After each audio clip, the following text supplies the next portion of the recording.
This is the broadcast from City Hall, the home of the Greater London Authority. Please stand by.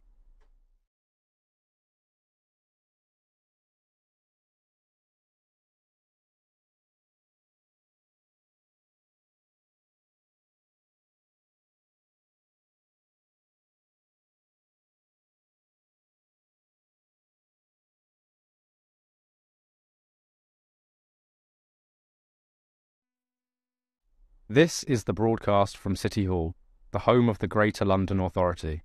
Please stand by.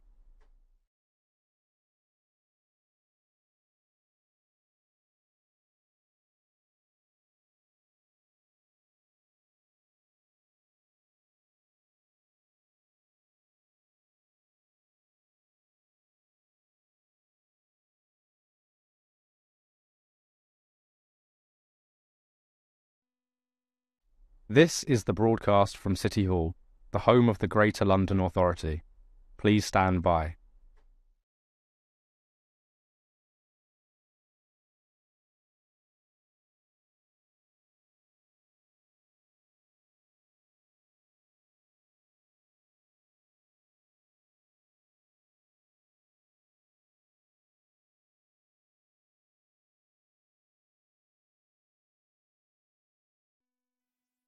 This is the broadcast from City Hall, the home of the Greater London Authority.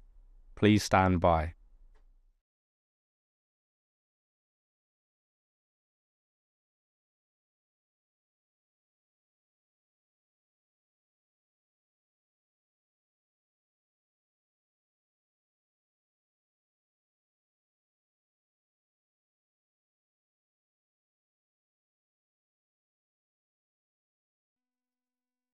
This is the broadcast from City Hall, the home of the Greater London Authority. Please stand by.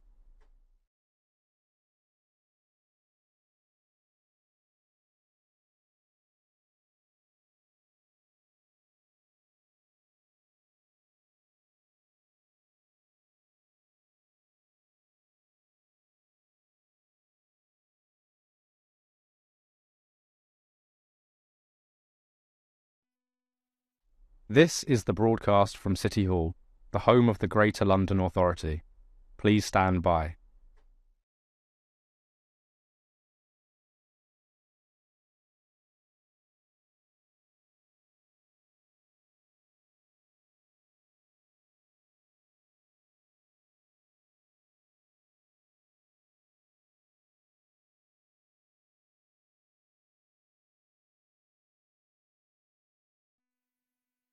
This is the broadcast from City Hall, the home of the Greater London Authority.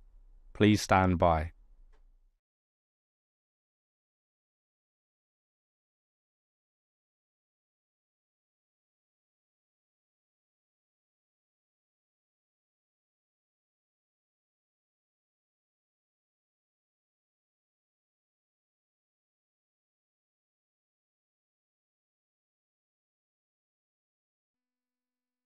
This is the broadcast from City Hall, the home of the Greater London Authority. Please stand by.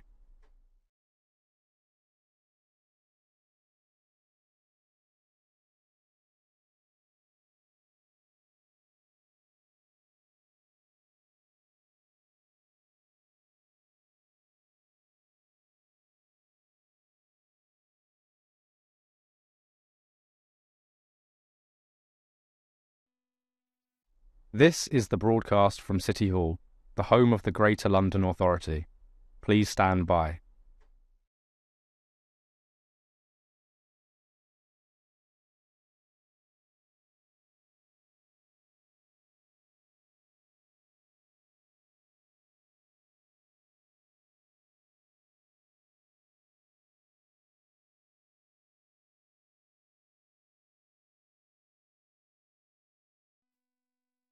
This is the broadcast from City Hall, the home of the Greater London Authority.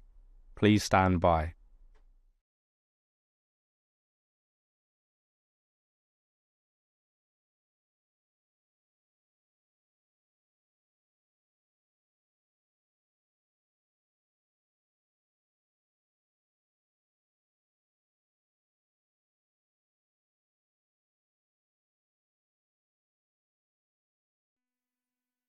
This is the broadcast from City Hall, the home of the Greater London Authority. Please stand by.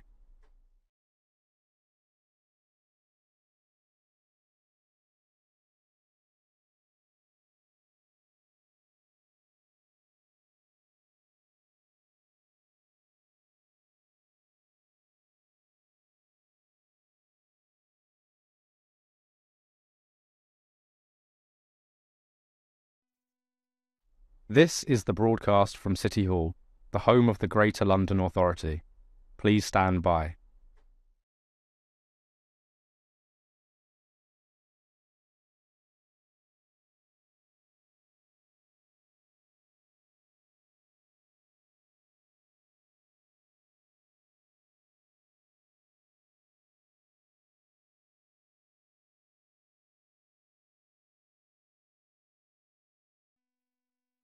This is the broadcast from City Hall, the home of the Greater London Authority. Please stand by.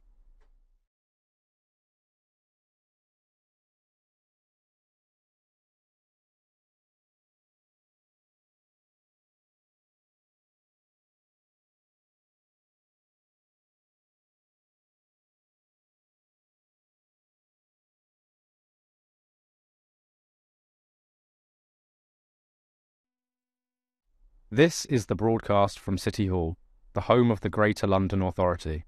Please stand by.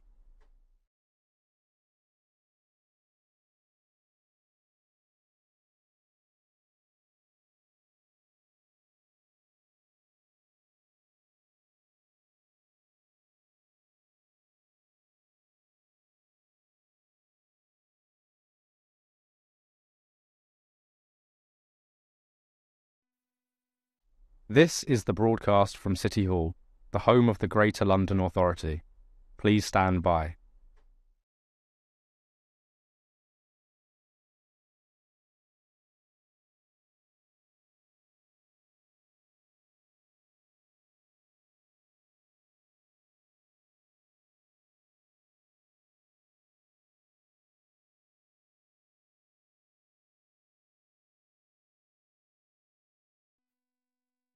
This is the broadcast from City Hall, the home of the Greater London Authority. Please stand by.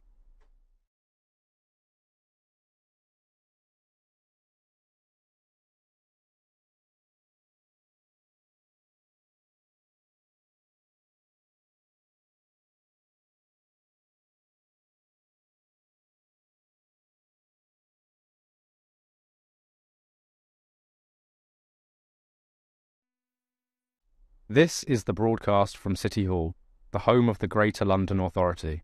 Please stand by.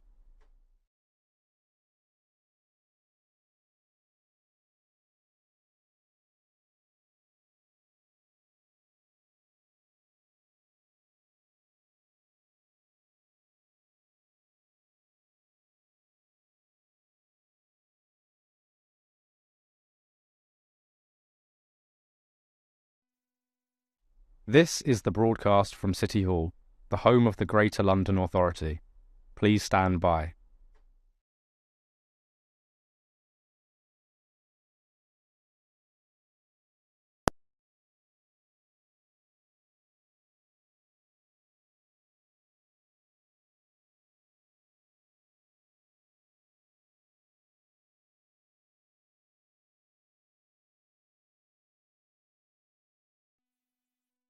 This is the broadcast from City Hall, the home of the Greater London Authority.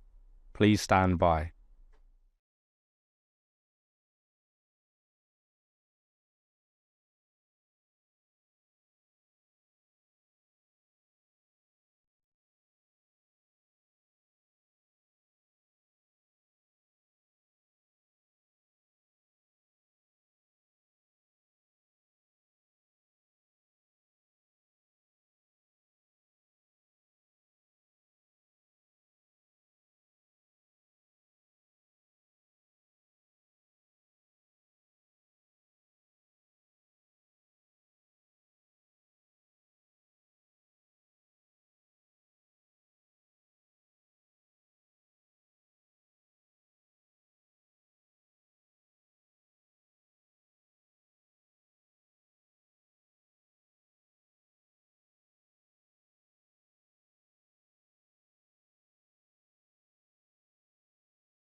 Can I welcome members and officers here at City Hall and the public here in the gallery or watching on the webcast to today's meeting of the GLA Oversight Committee.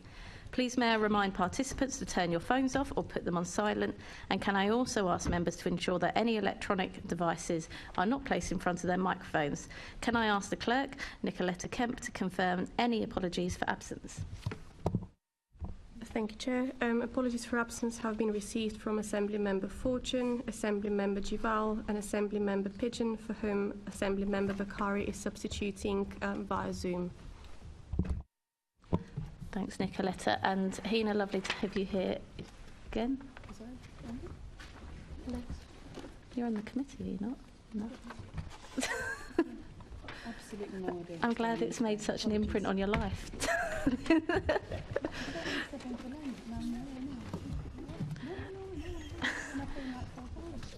Okay, that's fine.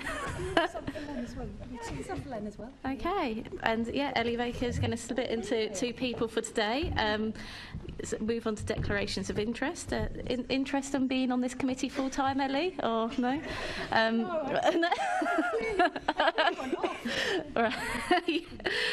Can we note the list of offices held by Assembly members? Can I also ask members if they have any disclosable pecuniary interest in specific items listed on the agenda? No. No. Thank you. Minutes of the last meeting. Can we confirm the minutes of the committee on meeting held on the 28th of September 2023 to be signed by me as a correct record? Agreed. Thank you. And summary list of actions. Can we note the completed and ongoing actions arising from previous meetings of the GLA Oversight Committee and additional correspondence sent and received? Noted. Thank you. Moving on to the main substantive item for today. We have the question and answer session with GLA officers on the HR and IT shared services transfer. I'd like to welcome Mary Hartley, the Chief Officer, and the following GLA and TfL officers who have joined us in the chamber for this discussion. We're going to have our first panel for the HR shared service, so I think we're joined by more people than I expected on this for now, but okay. Yeah. So we've got Shakira Kedo, Assistant Director for People, Beth Cushion, Head of Human Resources, Maureen Jackson, Director of Businesses, TfL, and we've also got you, Niran. Have we got you now as well? Okay. All right. We've got Niran Mafada, Executive Director, Strategy and Communications. So I will kick off the questions shortly.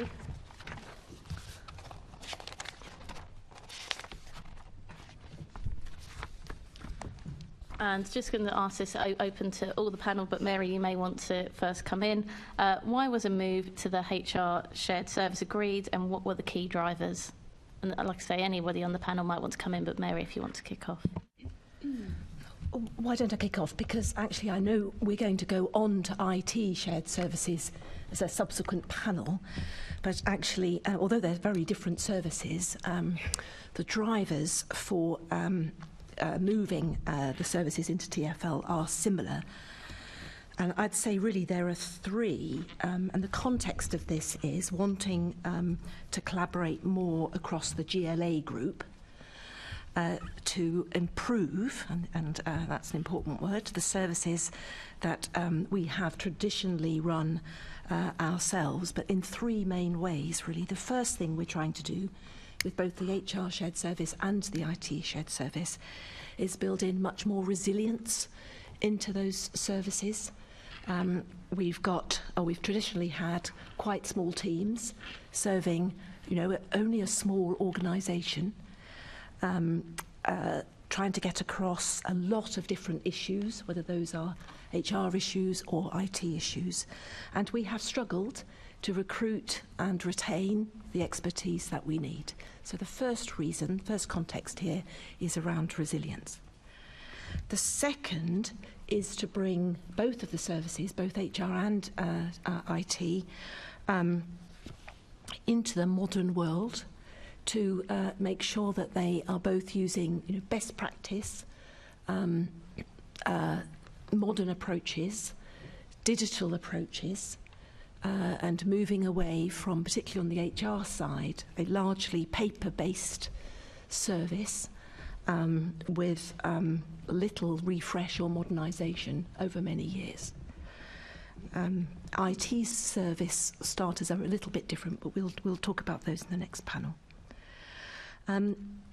Also, what we're trying to do, and I think we'll probably get into this later, is to compensate for quite a lack of investment in these two services, both HR and IT, over past years, which has left us with a sort of a bigger leap to make than we might have wanted.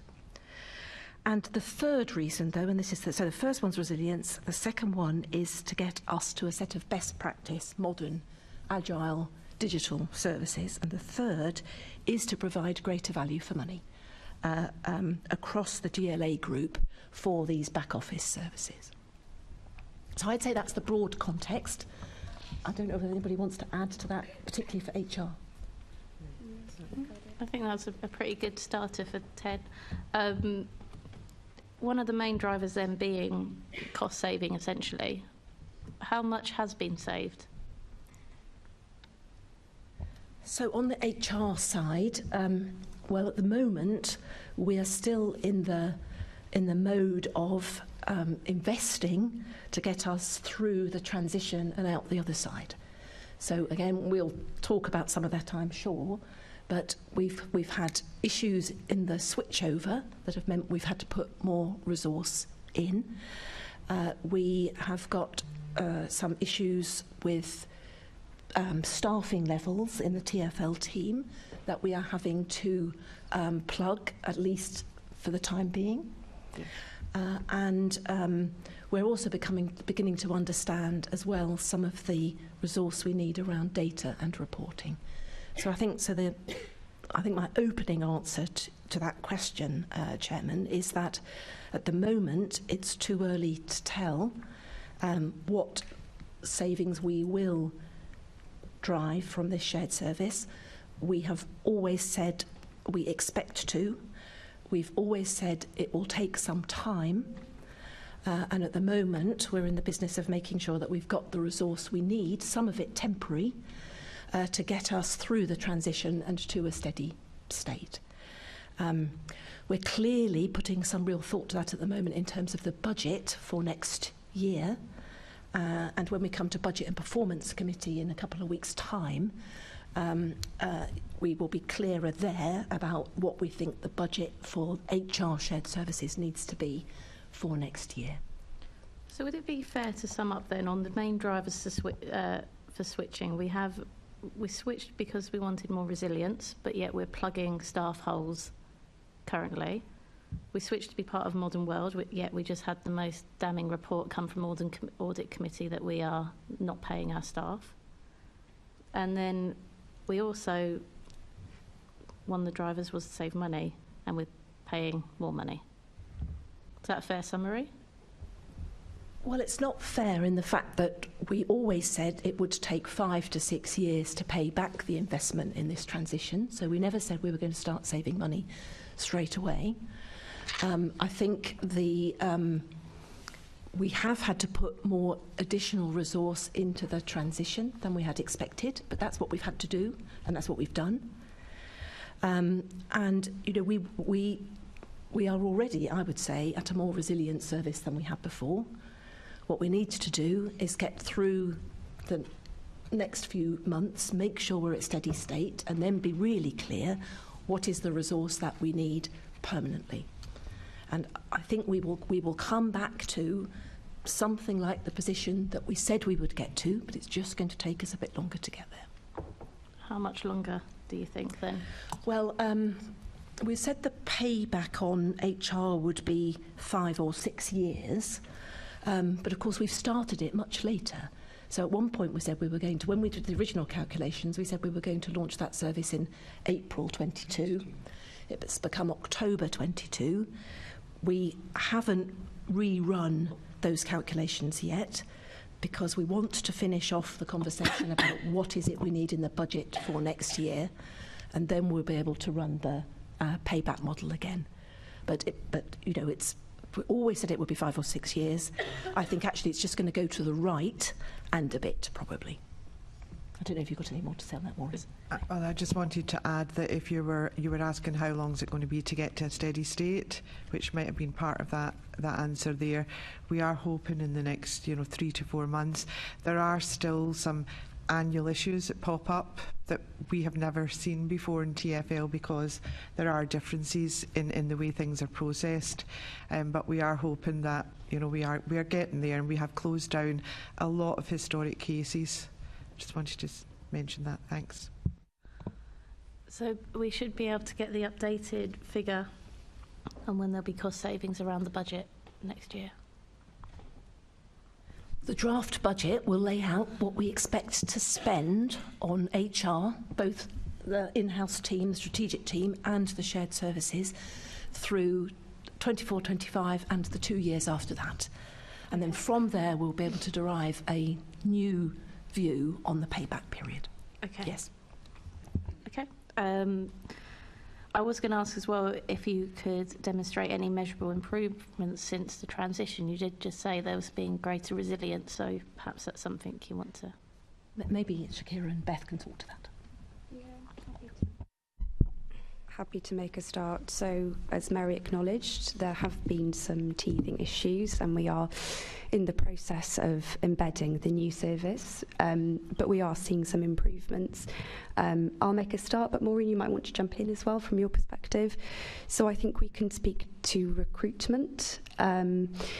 So we are doing some. So I think just to step back for a little bit of context, it's helpful just to remember the position we were in before the shared service. So in the last quarter of 2021, whilst we didn't monitor overall time to hire previously, which is a benefit of moving to TfL, we did monitor the time it took to launch a recruitment campaign once the approvals had been received. And we were looking at an average of 26 working days just to get a competition out. Maureen, you can probably speak to the latest, but I think we're in a far better position on that with TfL. The latest for period 7, which is last period, was from us receiving a notification 3 days to advert to get it assigned to someone in the team, and we're looking at 13 and a half weeks to actually bring somebody in from advert, which is actually very good. I'm happy to keep going, or are there specific? Yeah. So I think when we look at the stated kind of aims of shared service, as Mary's touched on, it was about improving self-service, modernising the function, moving away from manual, paper-based kind of processing of key HR activities, and reducing that reliance on a small number of named officers. So again, I won't deny that there have been difficulties with the system, and we might come on to that later. Most of those big issues we've identified and resolved working collaboratively with TfL. So whilst it's not completely perfect, I do think we've got better ability for managers and staff to self-serve, so not relying on a small number of people who may or may not be in or out. So I think we're starting to see improvements there. And I mean, I can give some specific examples, but there are processes that are far more streamlined and consistent, and are being worked through more quickly than they would have done pre-transfer. So there's a few from my perspective, but Shakira? And I'll just add to that, particularly around kind of the payroll piece. You know, when I came into the organisation, we realised kind of the legacy and the amount of legacy issues that were reliant on individuals and held on individuals. That has now been improved, and we now have a bit more resilience around the payroll in terms of the processing and the queries that we have and see now, additional to what Beth has said. Thank you. A lot of that just goes in direct contradiction to a lot of the personal testimony I've heard from staff members that I won't mention, but I'll carry on. To what extent have the expectations of performance levels before the transfer been met?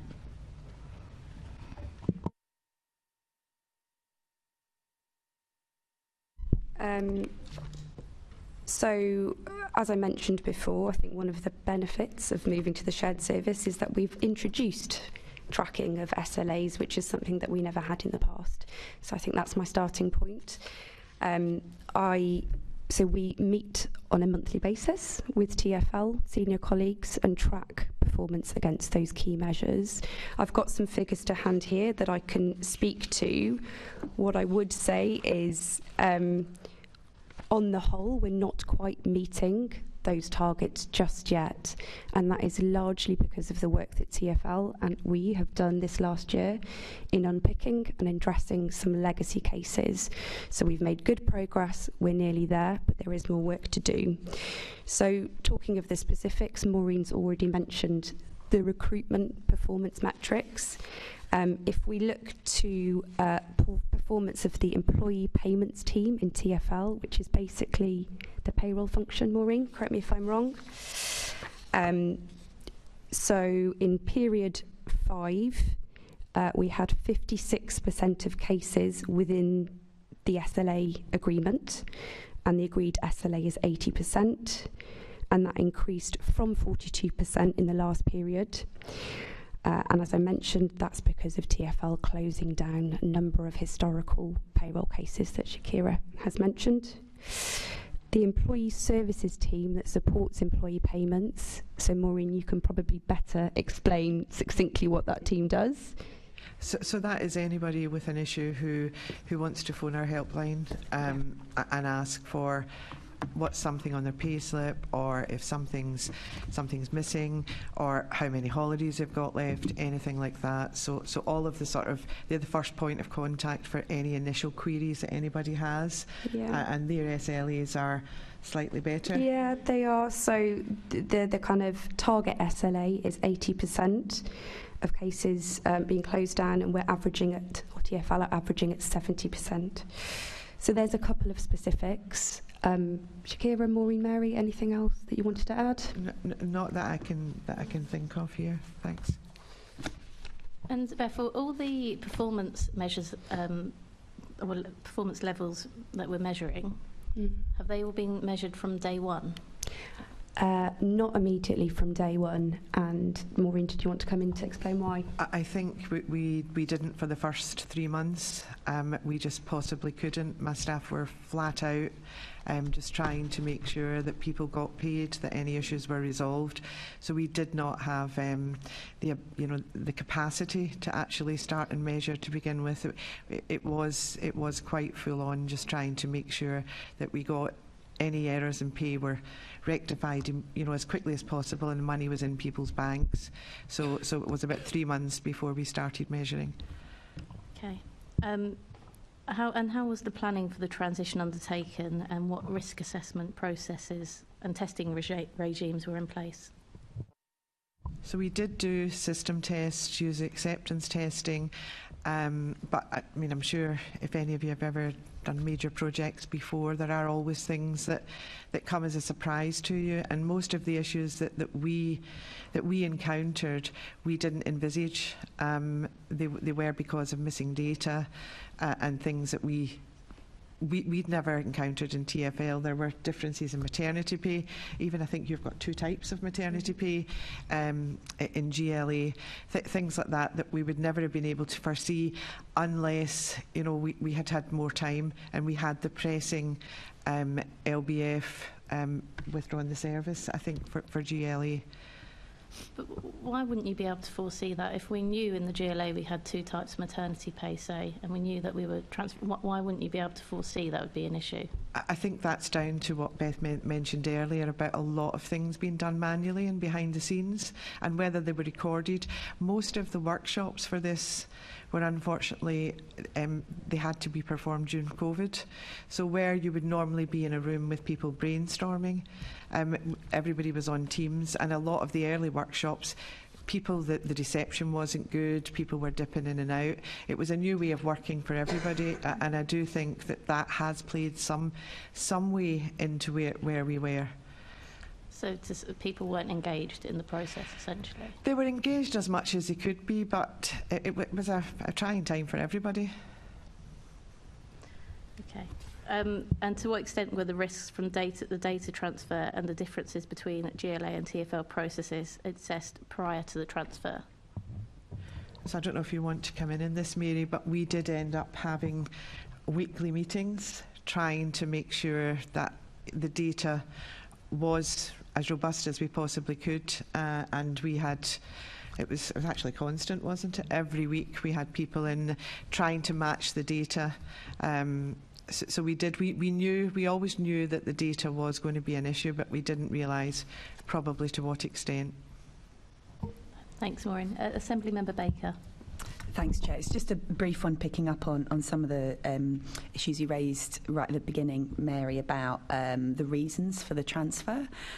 Obviously, there were issues before. There were issues with, you say there's issues with recruitment and retention, and obviously there were issues as the transfer you identified about systems and where complicated systems, which is natural in HR, lots of different contracts, things like that.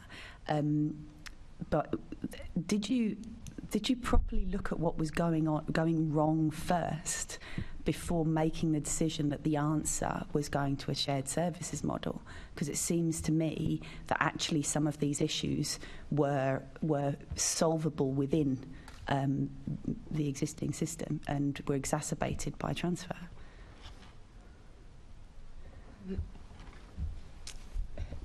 So, I mean, I agree. Some of the issues could have been sorted out without transferring.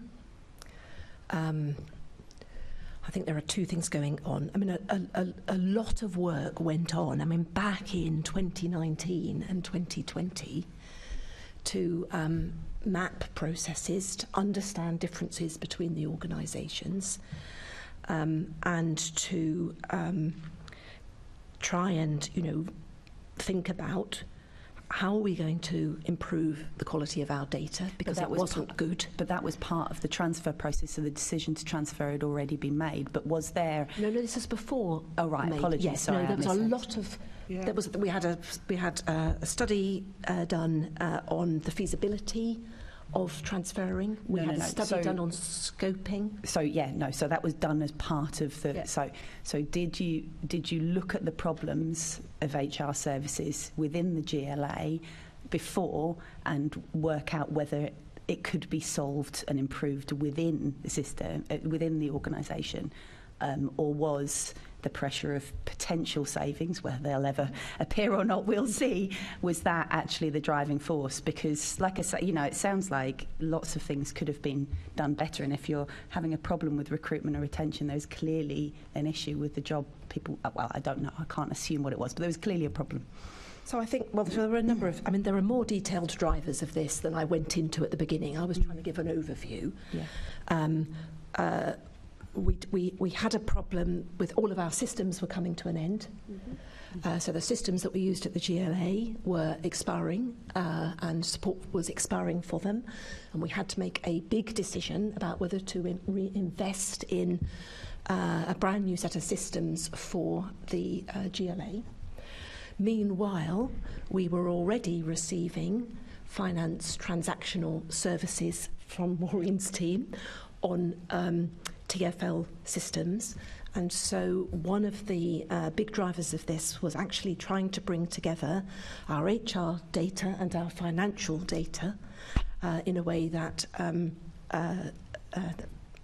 that people normally do in business, but the GLA hadn't done, and there was a huge amount of rekeying and transfer of stuff across the systems. So there was a big driver of systems.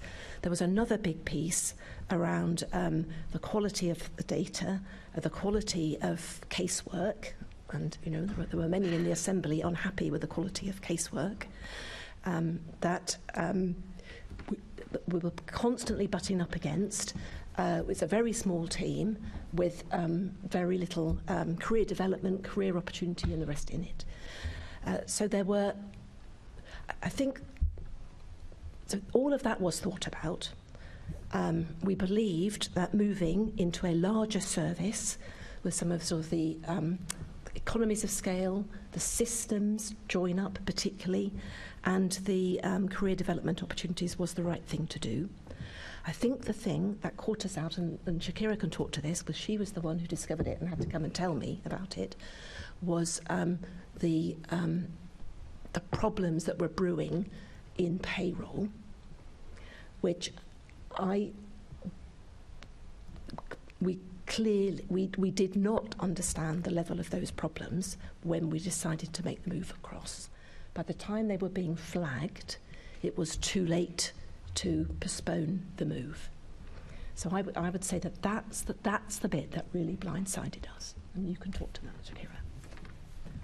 Yeah, and I came into this situation coming in new and recognised actually the team that was already there, the majority of them were doing manual payroll and handling manual payroll individually, on an individual basis. So lots of the queries that were coming through to manage maternity, to manage overtime, to manage increments, were all done by individuals in the team. And if one team member went off, that means those queries sat with one person. And it was that's when I discovered actually the volumes and issues that came through to me when I realised that actually some of the team were beginning to drop out because actually they knew the change was coming over. Some were disengaged, some knew they were going, some knew they were 2Ping. So the disengagement levels in the team that I came into was quite vast. And that's where we realised that actually some of these legacy payroll queries and the volumes were big. Thanks. I think we're going to focus more on problems with Assemblymember McCartney. Yeah, can I just ask on the staffing issues, was that an issue that you just hadn't anticipated the amount of staff you needed in the transition, or is it the case that just TfL had vacancies that weren't filled? I think, one, we didn't anticipate the volume of the issues that we were going to have to solve. So we felt for a normal transition that would have went smoothly, we would have had enough staffing levels. With the issues that we incurred, it became quite clear that we needed more people to ensure that we could handle those. The people that 2P'd over from GLA into recruitment, etc., their skills level wasn't as we expected either, and we've had some issues there with attendance with people. So I think all of that clubbed together has made us realise that we need to bolster. And at the moment we're talking, and we have done already, we've had people into our employee services team for 3 months to clear backlog and go. So we're not permanently going to have a big team. We are having a team to address issues and then to size right again once things settle down. And the increased workload, apart from the perhaps reduced skills of people transitioning over, are they with regards to the issues that Shakira has talked about the payload and those individual queries that you're having to deal with? In the main, that's... So when do you anticipate getting to an even keel and having that smaller team? Well, as I said earlier, in the next 3 to 4 months, we should be hopefully clear. Okay.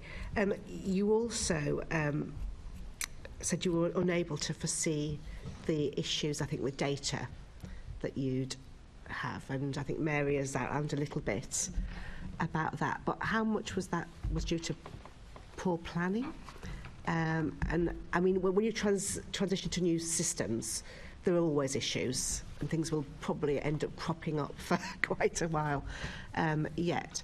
But how could you have planned better? I think I'll give that to the GLA because it was the data coming over. Because I think, Maureen, you said that it was too late to postpone. Or was it Mary said it was too late to postpone the move when it became apparent? Why was it too late? Yeah.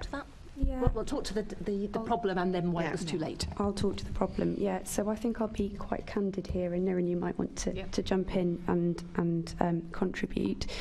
So, as I think Shakira or Mary mentioned, this was a huge kind of tech project, complicated system. I think it's safe to say that we didn't quite have the right expertise inside, so the kind of digital or user adoption kind of change management expertise that we would have needed. And I think it's safe to say that that's a lesson that we've learned for future projects. I can come in on that point. And Assemblymember McCartney, when you mentioned about kind of capacity, I think for the GLA it wasn't so much about capacity but capability. There was something about, were we a good client in the sense that did we have the capability within the organisation to kind of make this change and make this change happen as well as it could? And then we've learnt massive lessons from that. As you know, over the last 12 months, we've now created a digital team within the GLA. And when we come to talk about IT shared services, we'll talk about some of the lessons that we have learnt from this. And you'll see some of this also when we talk about the budget, when we come to budget and performance committee, about kind of it is absolutely essential that we invest in that capability here in order to kind of support TfL and make the transition around kind of all our shared services as good as it possibly can be. So for us, that was a really, in terms of our technical expertise within the organisation, and also from a data perspective, understanding that much better, I think would have served us well. Okay, so can I just go to Maureen then? I think Nuran said that GLA were a bad client. Was that is that your view as well, that just the level of information that you were given was just inadequate? I think I would say it was challenging. It definitely was challenging. We all agreed it. To start with, things were not being escalated quickly enough to Mary and I, but we did start to put in measures to try and make sure that someone was perhaps saying at a lesser level, I need this, and nobody was really doing anything about it. But we quickly sort of set up a weekly session where we were saying exactly what you need, who needs it, who's got to give it, when, by. But that was when we had the accelerator full on. I don't know if you want to add to that, Mary, but it was only, when we were sort of 4 months away, and we did have this burning platform where we knew we had to do the November payroll for GLA, because LBF were no longer going to do it. So is that part of the reason why it was too late to postpone? Yeah, that's what I was going to explain. Okay. Yeah. Okay. We had to make the go, no-go decision, as you can imagine, a few months before the actual first payroll. And then and a lot of then these issues that, arose. Yeah, well, and then you're in it, and there were, with LFB, knowing that we could not rely on them as a payroll provider, plus, a lot of other things we wanted to achieve. This wasn't all about. It's not all about the payroll. We had to focus first and foremost on the payroll, and that was at the cost of some of the better planning we should have done around some of the other things as well. But as we know, payroll change is massive, and you have to get there. Thank you. I think that's my questions, Chair. Thank you. Assemblymember Bakari, who is online. Thank you, Chair. Some of the discussion has already covered this, but I just want to get some clarity on the extent of the continuing issues in relation to the HR transfer. There are other things that haven't been mentioned, for example, pensions and the self-service structure. Is there anything else that you could just touch on in terms of the other issues that have to be resolved and when they will be resolved? Beth, you can answer that if you can. Yeah, I'm happy to pick this up. So it's safe to say that there were a larger number of issues that we dealt with than we anticipated, and we've made really good progress, I think, in closing those down.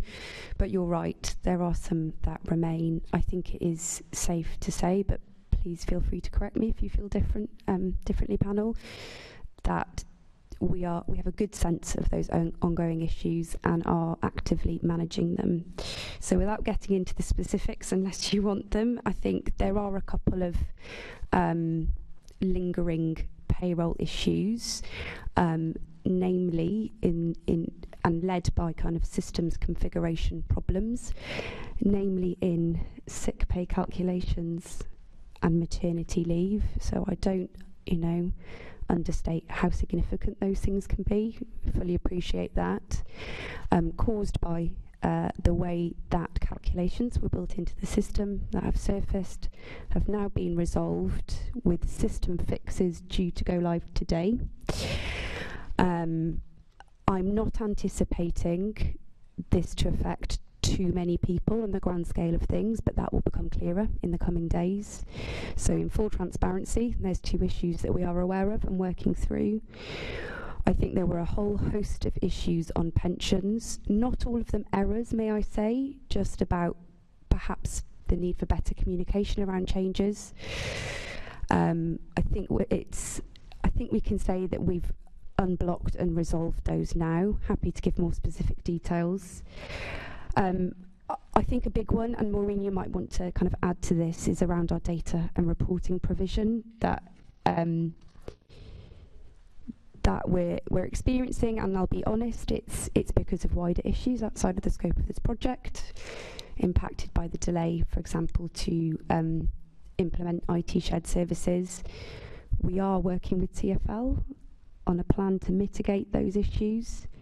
But yeah, there's a couple of the live issues that we're still grappling with, and the plans in place to address them. Shall I come in on?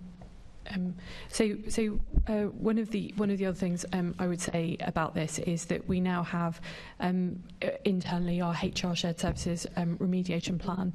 So people function and the DEU, the Digital Experience Unit, are working hand in hand to systematically go through these issues. And I now chair a meeting where we come together, and there are a number of working groups that are working through some of these very specific issues, all the way through from recruitment to kind of how we communicate the changes and the support that we need to give to people, better process mapping, and trying to look at some of those individual issues. Now, some of these issues are not going to be completely resolved until we get to IT shared services, and we'll talk a little bit about that later. So where we've got multiple logins, for instance, I know that's causing real problems for people, particularly when people forget their passwords and they've got several systems they need to log into. And we know with the One London devices that we're kind of trialling at the moment that some of those issues are mitigated. So what I wanted to say is that between ourselves and with TfL, we are working through this as a proper programme to kind of ensure that we try and mitigate as many of these issues that are arising. Can I just come in with that? How exactly are you capturing all of these issues? You've said you are. Can you just exactly explain how you're doing that? Yeah, so we are, as I said, we're taking a programme approach to it. We have appointed somebody in the Digital Experience Unit, and we are we're essentially have a list that we work through and we go through. So yes, they are being pulled together in one place. So what the feedback that I've been getting back, I'm sure the other Assembly members will agree, is that our own staff have been having issues, and a lot of the inaccuracies are relating to pay. Are you reliant on staff members coming to you to flag problems from now on as well? For payroll issues and anything that's a personal level, people contacting our help desk, all the calls are are registered, and we have a system that states the date of the call, what it was for. Now, we provide a periodic list of how many we've had on payroll, how many we've had on different things, but a lot of the issues that people are having in payroll now are because of personal reasons. They're not because of errors in the system, because gradually we are clearing any errors in the system. So they are. We provide stats of what the issues are. Okay. Can I just quickly add to that? Sorry. Sorry, carry on. Yeah. We've as these issues arose, we also added in some payroll drop-in sessions, and they've been really, really helpful because it's a big culture change from having someone that you go to talk about your payroll query in-house to actually then having to call somebody or email somebody.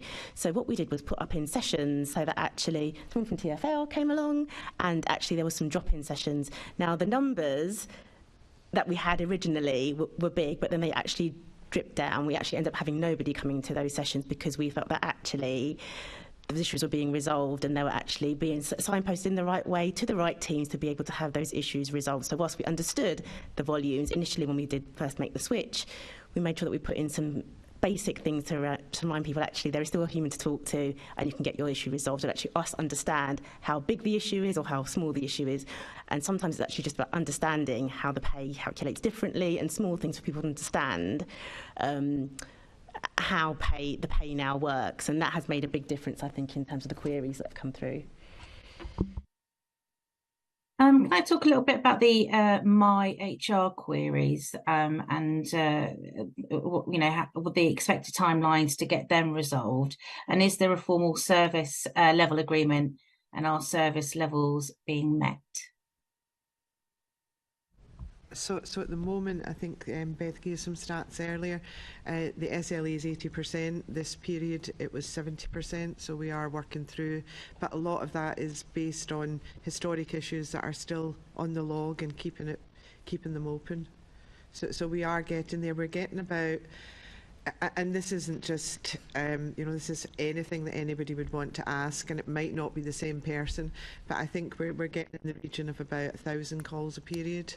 Or, whether it's email or a call, but that could be somebody just saying, how many holidays have I got? Could you send me a copy P60?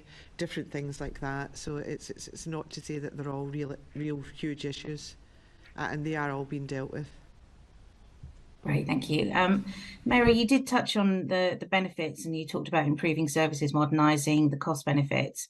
What benefits were you expecting from the transfer, and to what extent have they actually been delivered? So can you just be more explicit about what you think we actually have benefited from this?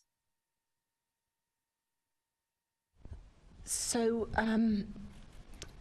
so we now have a new payroll provider who is able to provide our payroll longer term, which is a big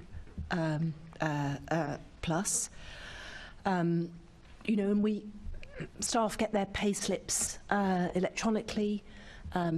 We've got a system that is much more resilient, not relying on individuals with things, queries going into their individual inboxes, all of that. So I think we have a much more solid base for our payroll provision than we had before. That I would say is the first thing. I think the second thing is that, as Beth alluded to, we have had to look hard at hundreds of processes. Don't know quite how many it was in the end, but 200 or so different processes related to all things people. And some of those start over in Shakira's team but end over in TfL. Some are quite complex handovers as well. And as Beth has said, the processes we had before weren't all very robust, and some of them were broken. And so I think we can now say we've got a much more secure set of HR processes that staff know how to follow on the HR side and the TfL side, and we are doing our best to educate everybody else in. So I would say that as well. I also think, and it took some time, but I think we've got to a much better place on recruitment as well. And it is about sustainability there, a team who now understand the GLA's setup and processes and the jobs that we try and recruit to, and are doing a very good job at getting off the blocks quickly and getting those jobs advertised and recruited. So those for me would be, the My HR piece, people have very strong views about that. I think some people find it very easy to access and some find it very difficult to access. The one missing piece there that's going to make things much better is when we move to the shared IT service. Now, we'll talk about that more later, but originally they were going to happen in tandem. Now they're not. And so we've got this period where we're having to still use Citrix for access to all the HR material and finance material, and it's a complete and utter pain, Citrix, and this passwords and sign-ins for different systems drives people mad. Once we switch over, and we'll hear about that later from Vicky and Niran, a lot of that will go. And of course, we had planned for the two to happen in tandem. I mean, in hindsight, I think it's a very good thing they didn't happen in tandem, because we've learnt so many lessons that we're now going to apply, but it has left us with this Citrix legacy, some people very frustrated around sign-on and passwords.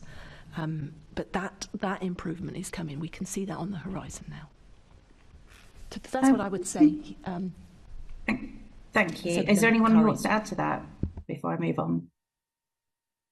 No? Okay, great. I want to talk a little bit about the adoption of TfL policies as a result of the transfer. So what extent did the GLA have to adopt TfL policies? So there's a difference, I think, just to clarify, between policies and processes.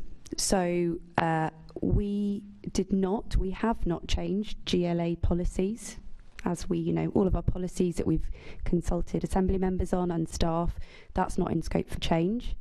We did, however, agree, for all of the reasons that we've set out previously, to adopt TfL's processes, because they had invested quite significantly in introducing best-in-class processes using industry standards. So our policies, the provisions that we give to staff in our family leave policies, all of that stuff hasn't changed. The processes for kind of actioning transactional HR activity, we have followed TfL processes. Slight exceptions where we've got particular quirks where we need to, for example, under the HOP staffing protocol, retain our way of doing things, but they are few and far between. But Maureen, Mary, is there anything you wanted to add to that? No.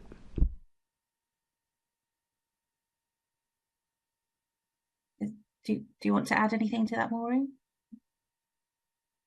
No, okay. There is an issue though that we've picked up on, and that's that they're not aligned. There were issues that one of our staff members found, that they saw that there was a struggle between the alignment of TfL and GLA policies when they had to go on jury service. Because the GLA policy differs from TfL, the HR team were really unsure of how to handle that. So is there any comeback on that for me? Why was there an issue there? I don't know the detail of that one, I'm sorry, but it would be one of the things that, when I mentioned earlier, there are things that are coming up that as they're coming up, we're having to assess and then work out what's the best way to deal with. I don't know, Beth, do you know anything on that? So I don't know the specifics on that issue, but just as a kind of principle, we've got colleagues in TfL on the help desk who are advising our staff on our policies. So there shouldn't be a conflict between the TfL and the GLA policy. They should be advising on the GLA policy. Now, without knowing the details, I'm a bit kind of reluctant to answer what went wrong there. But I think it's safe to say that, there's some... we've got new staff in TfL who are having to adopt to new ways of working and familiarise themselves with the details of GLA policy. So perhaps that is where this inconsistency arose. But I'm speculating there. I don't know. Okay. I mean, we've also had concerns raised about the adoption of full weekly pay. Should the GLA have been more responsive to the concerns there? I'll let Mary take it. So, yes, I think it's safe to say that we know that moving from monthly to 4 weekly pay has been a significant change, and we know the reasons why we did it. But I think, so we did listen, and we gained a lot of rich insight and data from the consultation that we ran on the change. And whilst it wasn't a straightforward consultation process, and Mary, you might want to speak to that in a minute, it's through that data gathering activity that we introduced a number of changes to how we implemented 4 weekly pay to help manage the transition to staff, for staff rather. And that included introducing interest-free loans, commissioning and rolling out financial wellbeing sessions, pulling together a very comprehensive suite of guidance documents and signposting. And as Shakira mentioned, although this was wider than just 4 weekly pay, we worked jointly with TfL to deliver drop-in sessions. And as Shakira mentioned, the numbers of people attending those drop-in sessions reduced in time.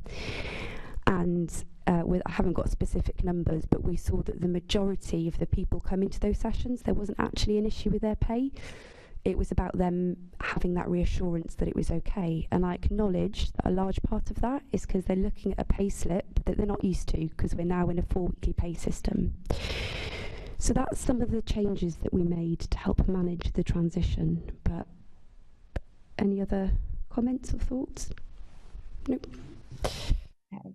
And you'll be able to provide an assessment of all the impacts that have resulted from the transfer in terms of policies or procedures.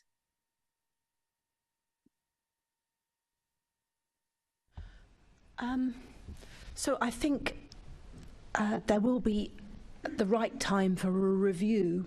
I think Assemblymember Bakari of the policies and the processes, and some of the other things that, particularly as Maureen has said, at some, we are going to have to look at the right resource level going forward as well once we come out of these next 3 or 4 months. But again, just to be clear, I think Beth's been clear that this was never going to change our policies. Those are negotiated with our trade union. They are consulted.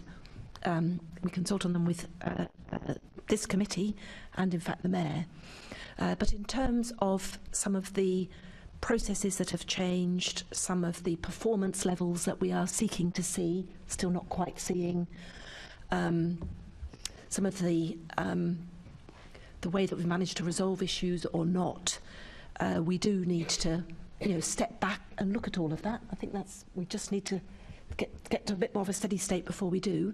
And also, I think it makes sense to do that once we've got the IT shared service up and running, and we've managed to remove some of the difficulties that come just from that delay. And I think once that's up and running, and we're no longer on Citrix, we can have a party when we drop Citrix, then I think we can properly review where are we and what do we need to do together looking forward. I think that makes sense, but I think we have to wait a few months yet for that. Thank you. And I mean, my last questions were on maternity pay and sick pay and payroll. I think you've covered that already, but so I think that's all my area, Chair. Okay, I think there's one final question, but I'm happy to. Do you want to do? I mean, the last question is this, and if you feel, Chair, that you think the panel haven't really answered it, then this is it. The recent internal audit of the GLA payroll system stated that the control of the framework is not designed adequately, and a number of key controls are absent on not operating effectively to mitigate key system risks. And what is the latest position of addressing these issues raised in the report? So you're referring to the limited assurance report that we had on payroll, which, as you say, lays out a number of issues that need to be delivered quickly. The team recognised that in the response to the audit report, and I think from Memory, I looked at it again last night. Most of those commitments are very short term, aren't they, in terms of delivery? So, Beth, if you or Shigo just want to just talk briefly to by when, but from memory, the dates are pretty much immediate in terms of solving those issues. Yeah, I mean, you've covered it there, Mary. They've identified a number of the issues that we've talked to you about today. And as I've hopefully given reassurance on today, we've got a plan of action in place to address each of those. And I think I've got November in my head, but I would need to revisit the audit document to make sure that's right. But yeah, very short-term kind of timeline for delivering those changes. Thanks. I think, is that all from you, Assembly Member Bakari? Yeah, I mean, the issues with the maternity pay, I think we have covered, and sick pay being lost, and that was my main concern. And you know, if the panel do want to add anything more on that issue, I'd be happy to hear from them. But Chair, it's up to you whether you think we've got enough time. So yeah, I think the only other, well, I just reiterate what I said earlier, which is yes, very significant issues. We don't. I don't want to downplay that, but we have identified the problem. We have identified the fix that is needed in the system, which is going live today. So, no. We are confident that the next payroll there shouldn't be any issues. Fingers crossed. Okay, thank you. I've got a couple of Assembly members want to come in. Just got a couple of follow-ups on that quickly. So the audit report states that an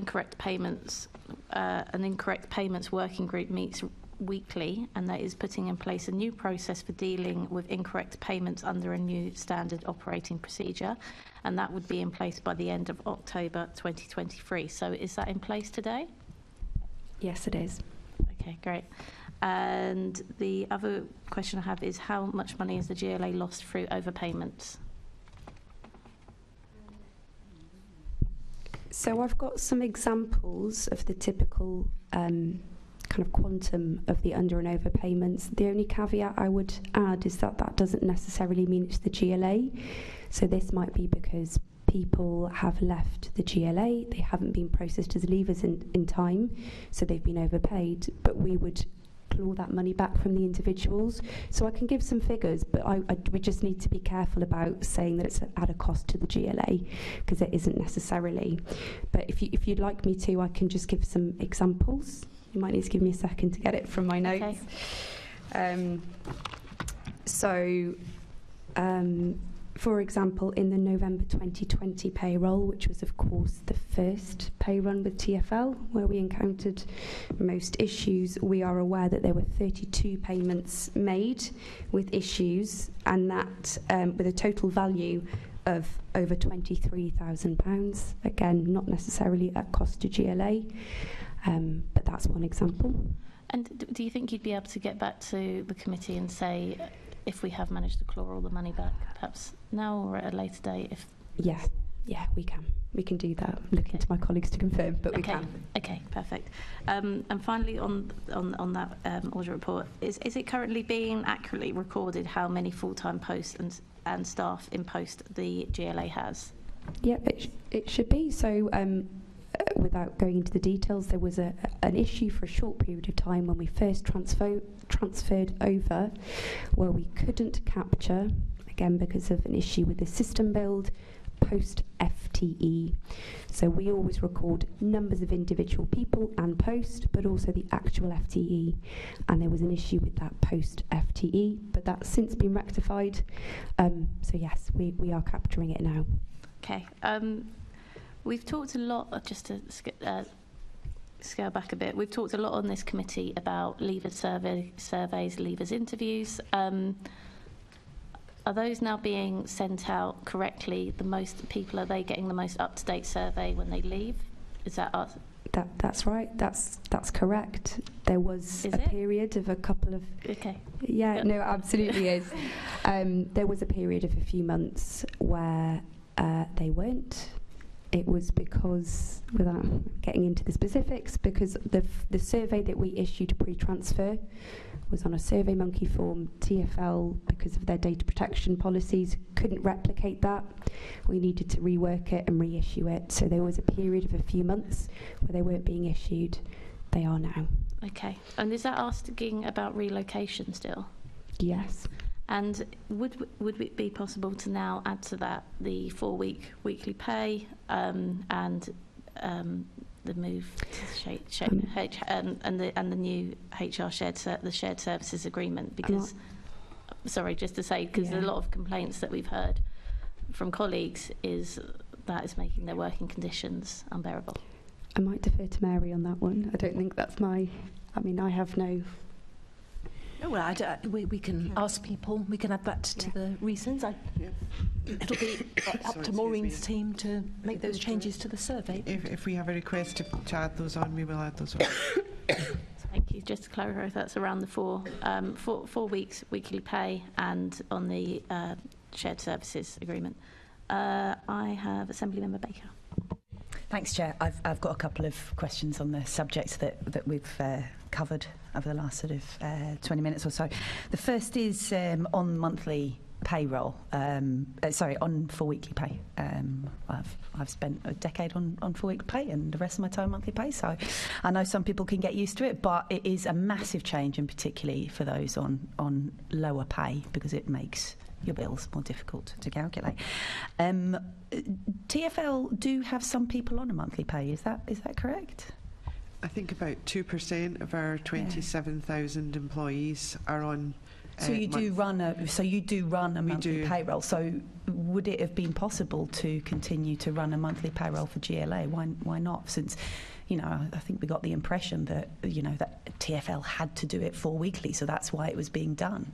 We prefer to do it 4 weekly. Oh, no, I'm sure. I think it was more a question on the GLA side. So that's what I was just going to say. I will pass over to Mary. There were other reasons, but Mary will pick that up.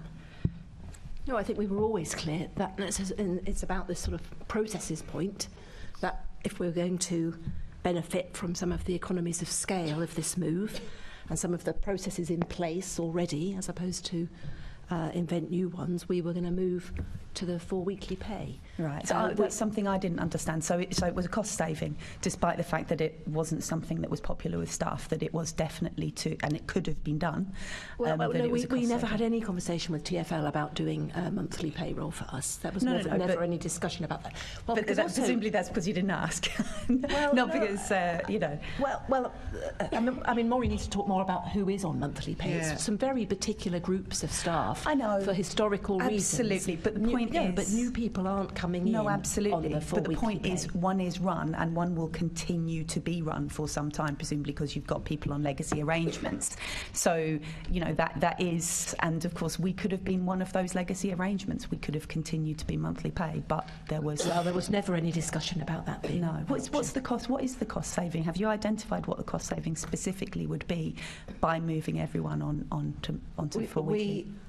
We identified the savings of moving away from the LFB payroll. Those are laid out in the previous oversight papers. That was costing us £135,000. But is there a specific figure about not asking TfL to say we'd like to go on to monthly pay? But we've never asked the question, so I don't have the figure. So it was simply, we're going to pass this difficulty on to our staff, and that's that? Well, it was part of a broader set of processes that we were moving to. We were clear in the consultation that that's what we were going to have to do. It's not really a consultation then, is it? Because if you'd never asked, you'd never assessed it, it was never really up for that. You've made it clear that wasn't actually up for consultation because you never actually explored the option whatsoever. That's actually genuinely a real problem that you made that decision, and as a change to people's terms and conditions, there was no genuine consultation on that matter. That's a genuine problem, Mary, and you should know that. Well, we did consult on it. But if you'd already made the decision and you weren't going to change it, that is not consultation. I think we were clear in the consultation that you weren't going to be able to consult on it. Wasn't an That's option. not consultation, Mary. Well, You know this. Of course. I mean, I'm quite surprised, actually. I didn't start asking the question to realise that actually you had Well, you asked, already did made we the decision. consider of a cost going on to a monthly payroll with TfL? We did not, because that was never going to be part of the piece. So we you have consulted on something, Beth can talk about the detail of the consultation. Because I Beth know I ran don't it. actually want to hear on the detail of the consultation, because I know what meaningful consultation is, and that's something that you might be willing to change. I don't want to hear that process. I'm sorry, Beth. I don't. And actually, I think that I don't want to hear any more on that at all. Actually, so can I just say one thing? Yeah. What we have said is, and we did recognise this at the time, is that we need to be much clearer with staff through consultation processes about what the options are available to us. So, in fact, the consultation that we've done on the pay and grading changes, and which have led to the job families piece, was our response to some of the criticisms of the consultation on the 4 weekly pay, to make sure that actually it felt to everybody much more of a proper consultation, and was a proper consultation. In fact, as you know, we withdrew from some of those pay and reward changes. We put them back anyway, as we had on with job families.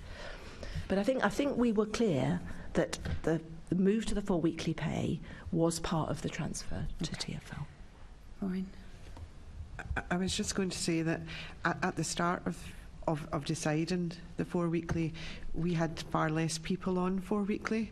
We inherited a lot of the the monthly, when we took on the Woolwich Ferry, which was after we had gone down this route. So we actually had very few people, and with the IR issues in the Woolwich Ferry, it just wasn't negotiable. But that was, we had to So you did it because you had to for the Woolwich Ferry, but you didn't do it because you didn't have to, and you thought you could just go, okay, well, we're just going to move the staff. Look, I don't think there's any benefit of going round and round and round on this one. Just ask, so moving on to payroll, I was really concerned about so you've talked a lot about payroll drop-ins, and also there was a question earlier about whether staff had to actively raise when there was a concern, and certainly very early on, I think it was at the beginning of this year, there was a major payroll issue that meant many people were underpaid, and it was the same issue, but actually that wasn't communicated to staff. So I can't remember the specifics, I do apologise, but I'm sure you're aware there are many of these. What I couldn't understand was that why, when you found out there was an issue, you didn't check everyone else's pay, and you didn't notify staff that they should check their pay actively because there was a major problem. Everyone had to find it out themselves and then raise it individually themselves. That seems to me completely negligent, to be honest, that you didn't do the checking yourself and then you didn't notify people actively. Why were those decisions made when you knew how fundamental some of these problems were, with having people underpaid by hundreds of pounds, including myself, actually, weirdly, but I got it sorted out very quickly because I'm an assembly member, and people sort of shifted it pretty quickly. Lots and lots of other staff didn't, and that was really not okay at all. So it's difficult to comment without knowing the issues of the case. So let me ask a more general question then. Yeah. So when a major issue came in that was found out by an individual, which you should have picked up on anyway, did you actively go and check whether this problem was happening to more staff, and did you then actively tell the staff and the staff generally that there may be a problem, or did you just stay quiet and ask every individual to find out when they went and changed their payroll? So my understanding, Maureen, please come in if I'm speaking out of turn, is when we identify these issues, the payroll team look at the calculations, look at the numbers of people affected, and we do targeted comms. So it's difficult to comment on why it didn't happen in this particular instance, but with the issues that we're encountering now, or that we've encountered on some of the HMRC issues, for example, that quality assurance is happening at TfL. Could you set that out? Could you set that out? What proactive checking you did, and what proactive comms you did to to make sure that people didn't have to find it out themselves. Is that something that we could ask for, Chair? Because I don't think that's true, to be honest. So I'll go back and I'll check which emails went out when we did identify, where people had two staff numbers and issues were happening. There were definitely emails sent, but I will check and get you some figures on what we did. Can I just come in? So there are some key major areas that we knew that came into challenge when they started to kind of work through the payroll when we transferred. Things around childcare vouchers, things around student loan calculations, things around pensions. We knew were bigger than just an individual one-off case, and tax, as Beth has said. So we did do some comms around that. Where we knew there was kind of more than one issue, when we picked that up from Maureen's team, there were some wider comms that came through around what the issue was, what you need to do, and who you need to speak to. And I know that the team did do that. So I think there are some key definitely around those kind of areas, without knowing the specifics of your case, but those are, I know there were chunky areas that definitely came to us, and we realised that were more widespread than smaller individual one-off cases. I'd really be interested to see the proof of that. I really, really would. We got some average figures from Beth a little while ago. What's the largest single error that was, in terms of an amount, that was made on an individual's payroll? I think we need to take that away and come back to you. I don't have individual cases in front of me. I think the averages don't really tell the story. I think the bald numbers of how much people were under and overpaid, I think speaks to the impact on people. And when you are, I have to say, I didn't like the phrase clawback, because these weren't this wasn't the staff's error. None of this is the staff's error. I didn't really like that, the way of defining that. But when that is identified and when that is an arrangement, are those payback arrangements being agreed with the staff and not imposed to them in each case? Yes, they are. Yeah? Okay. And finally, just going back to the recruitment timings. Maureen, you gave us a figure of 13 weeks, I think, from the application till the offer. We've got some different figures. We've got average time. Most recent one is 18.8 weeks. So these are going up and down like a yo-yo, frankly. So what's the actual picture? So that was period 7, which I don't think you would have yet on there. So that's the latest. Period 6 was 18.8. Yeah. So, and then period 5 was 14.8. So it seems very, very it is unstable at the moment. So I don't think you rely on that 13-week figure. Well, what timescale are you trying to get to? So we would like to get to the SLE, which is I believe 12 weeks. Is it 12 weeks? Okay, that's still quite long, I have to say. It's not when you think about going out to advert. I have done recruitment, Maureen. It's a long time, and it is when because you've then got offer, and then I'll come. But that's us talking about. So that includes a couple of weeks advertising, people actually interviewing, and that's where the lag happens. Is a lot of managers' time, and them actually taking time to say, "I'll block that fortnight off because I know." So yeah, absolutely. So if it is, if it is a management issue, and if it is delays in management putting aside time and stuff like that, then absolutely the 12 weeks should be at the upper end. And then if people are sharpish and get their time in, then it should be much lower, much lower. Would you agree with that?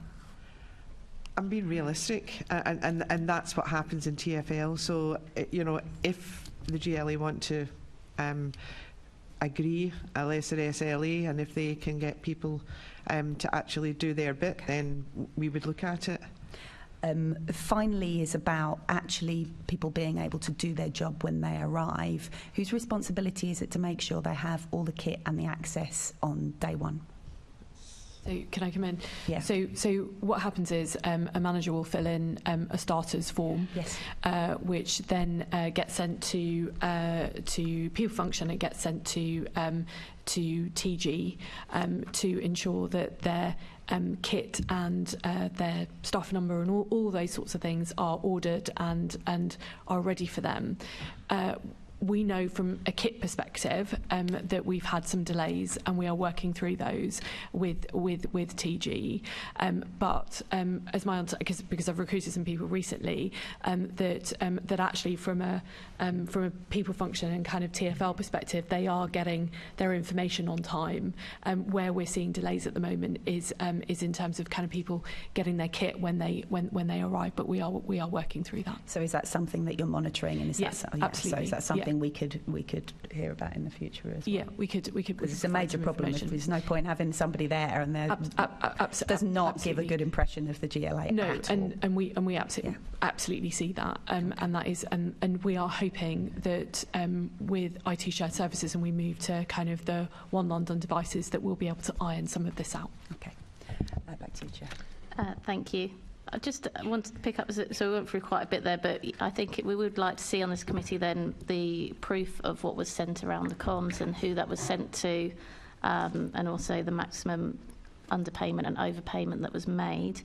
I also was quite startled, like Assembly Member Baker, that we didn't even ask if we could do monthly pay, because surely as part of a consultation, and I fully appreciate the answer may have come back and said the cost, and that's far, but that would have been the answer I would have expected, you know, that it simply wasn't possible with the cost. But to not ask when that's one of the main reasons the consultation was confusing. So if that if that's well, it was always understood that that's what we would.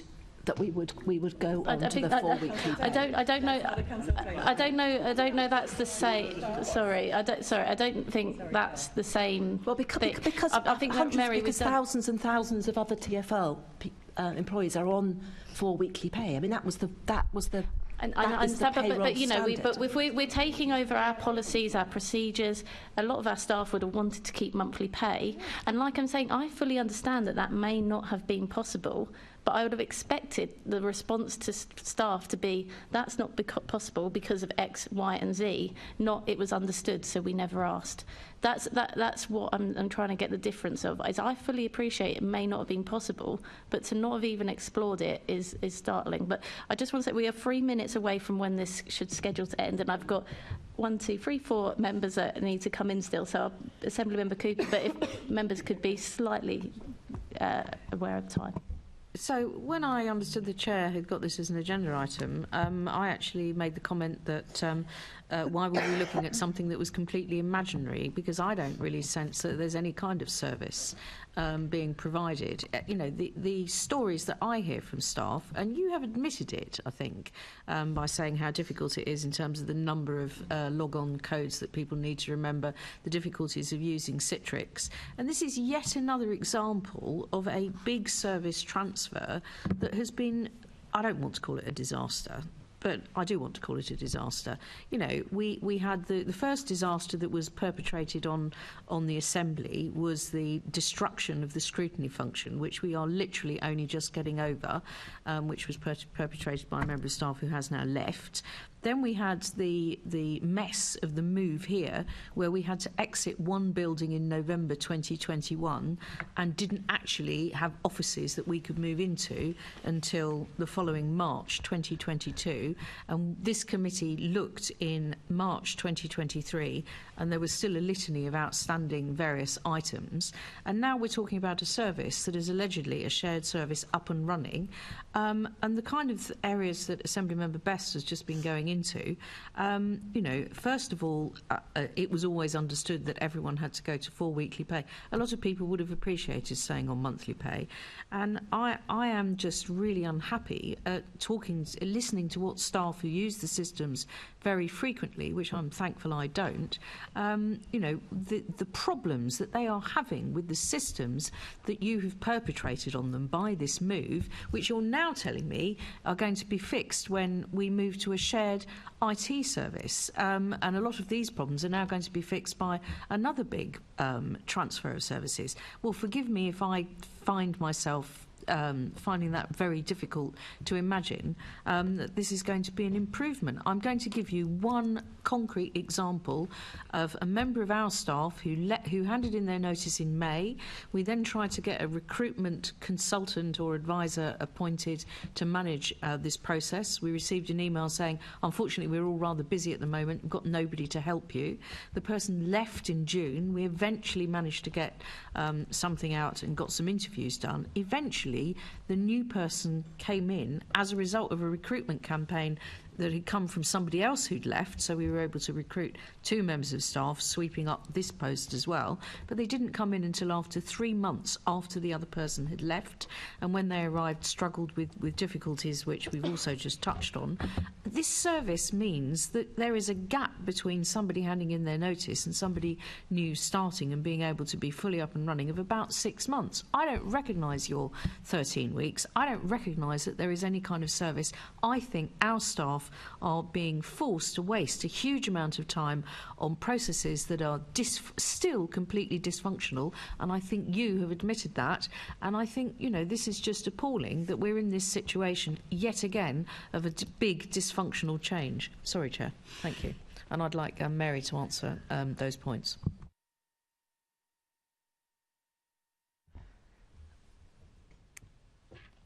I don't think the situation is as bad as you paint, Assembly Member Cooper. I'm afraid I just have to say that. So I do understand the frustrations, and I do recognise some of those problems. And we have tried to be very open and honest on the panel today about some of the experiences that we've put people through this, you know, if we talk frankly about that, but also what we have been trying extremely hard all the way through to sort out as soon as we can. So I think that many of the services that you have talked about there are in a better shape. That doesn't mean to say that somebody's had the experience that you have laid out. I'm not arguing against that. It's not perfect yet, we know that. We are doing our absolute best to get there. The IT shared service will be another change on top of this. We'll talk about that shortly. But we already know from the 50 or so staff who have got new TfL kit that some of the things that we struggle with at the moment, particularly the multiple sign-ons and the multiple passwords, it goes with the new kit and the new shared service. And there's an awful lot of work going on now to make sure that all happens as smoothly as possible, learning a lot of the lessons that we've been talking about all morning.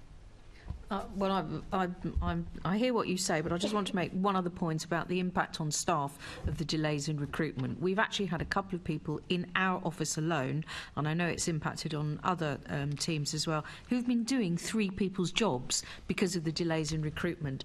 And the stress that puts on staff is intolerable. Thank you, Chair. Thank you. Assembly Member Sahota, or as I've just read in our health briefing for this afternoon, Assembly Member Shahoto. So. I hope they've corrected that. Right. Thanks. My question is about the my HR system. Is how accessibility requirements for accessing the my HRs through Citrix taken into account as part of the transfer?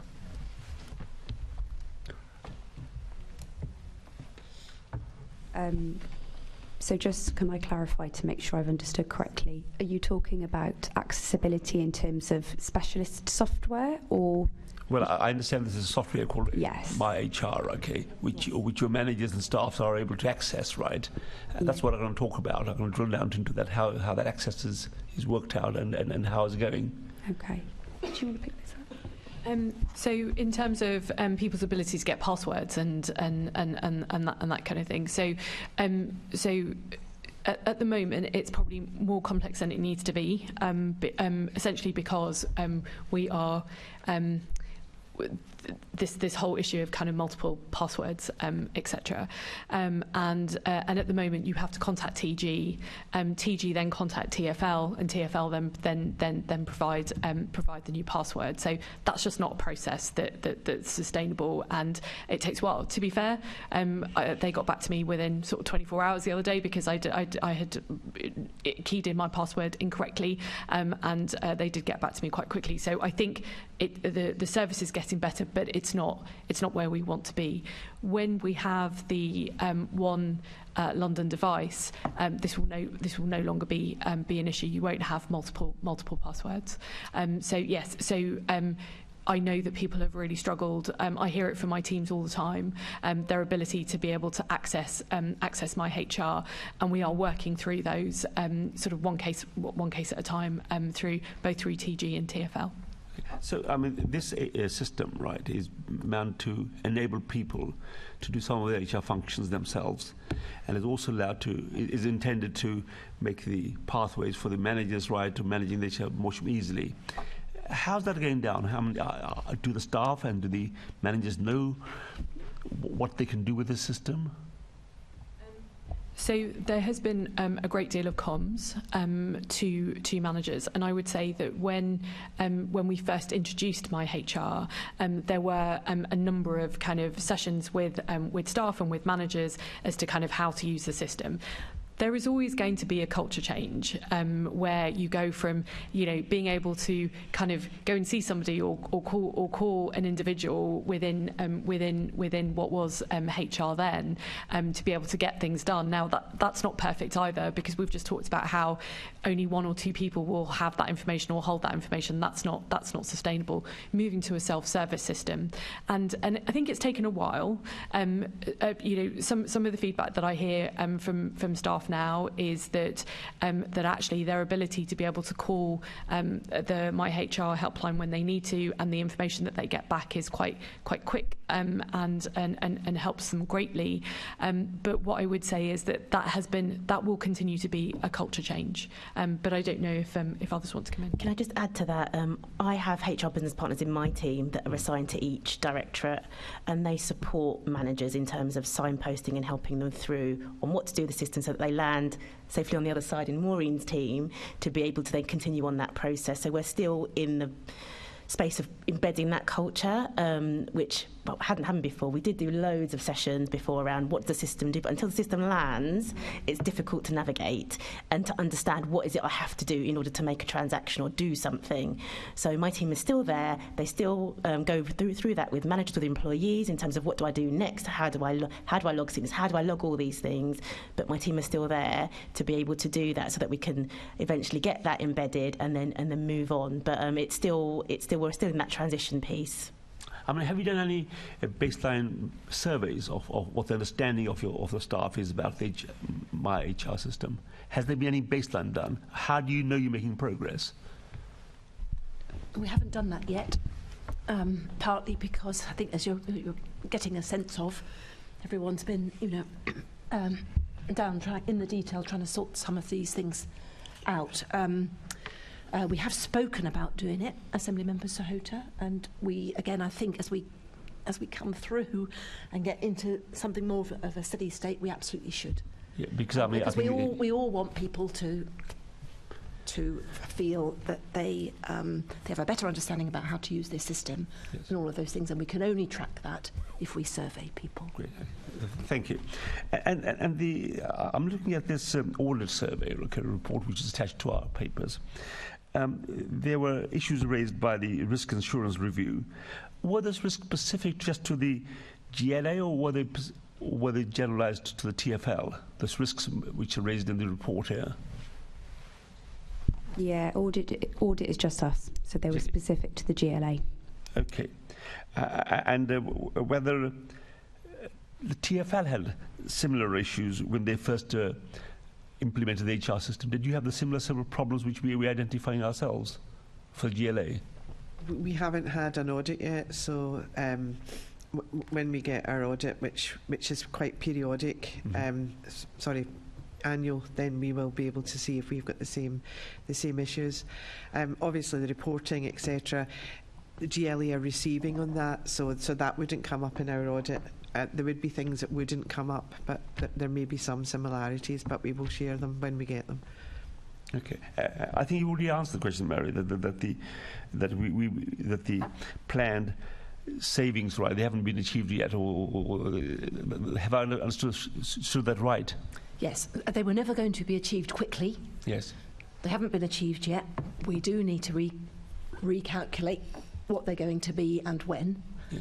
And we'll do that, as I said, once we have reached agreement on what we are proposing for next year's budget and the 2 plan years after that. And that's coming to Budget and Performance Committee shortly. I know that in the exchanges with the Assembly Member Baker that there's been oscillation between the time of deciding to make an appointment to actually giving offer letters. It's oscillating between 13.8 to 18.8 weeks, right? Okay. Of course, then you add on the time of people are handing the notices in this coming year, and there's a figure of 27.8 weeks in our notes here. Okay, that's almost 6 months, or more than 6 months, right, from the date of putting the advert in. How does this compare with industry averages? Is this as bad as this right across in every organisation, or just us? No, so if I look at kind of across the piece in the industry, those figures are actually they are comparable, I have to say, when you take on the type of recruitment that you're doing, how you're going to recruit, where you're going to put your advert to. Then you take on board actually notice periods, actually from hire to seat can actually take some time, and in some cases, particularly senior roles, it can take 6, if you have a 3-month notice period, for example, on some people, it does take up to 6 months for someone from going out to advert to having someone actually land in a seat. So I think there is something around what we can do within the GLA when we talk about our workforcing, which is another thing that my team is looking to do, is actually how do we manage that more internally around, if we know that someone's going, or we know a secondment's coming to an end, or we know that a fixed term contract is coming to an end, how much sooner can we kind of front load that to be able to understand where we're going to look for talent, where are we going to look for people that we can interchange quickly to be able to drive down those times, but be more specific in what we're looking for, how we're going to advert, and how we're going to land those people in. And I think that's something that we need to do as part of the people function, to kind of look at some of those things outside of just the manual process of a recruitment process. There's other things I think we can do. Yeah, I mean, as you're hearing, this is a big challenge, right? And coping with that, member of staff not being in position is a big challenge for all of us. So I think it'd be useful work to do, right? We may be doing well compared to industry averages, but we want to be leaders, right? How can we lead the path, right? I think it's some useful work to do. Thank you, Chair. Thank you.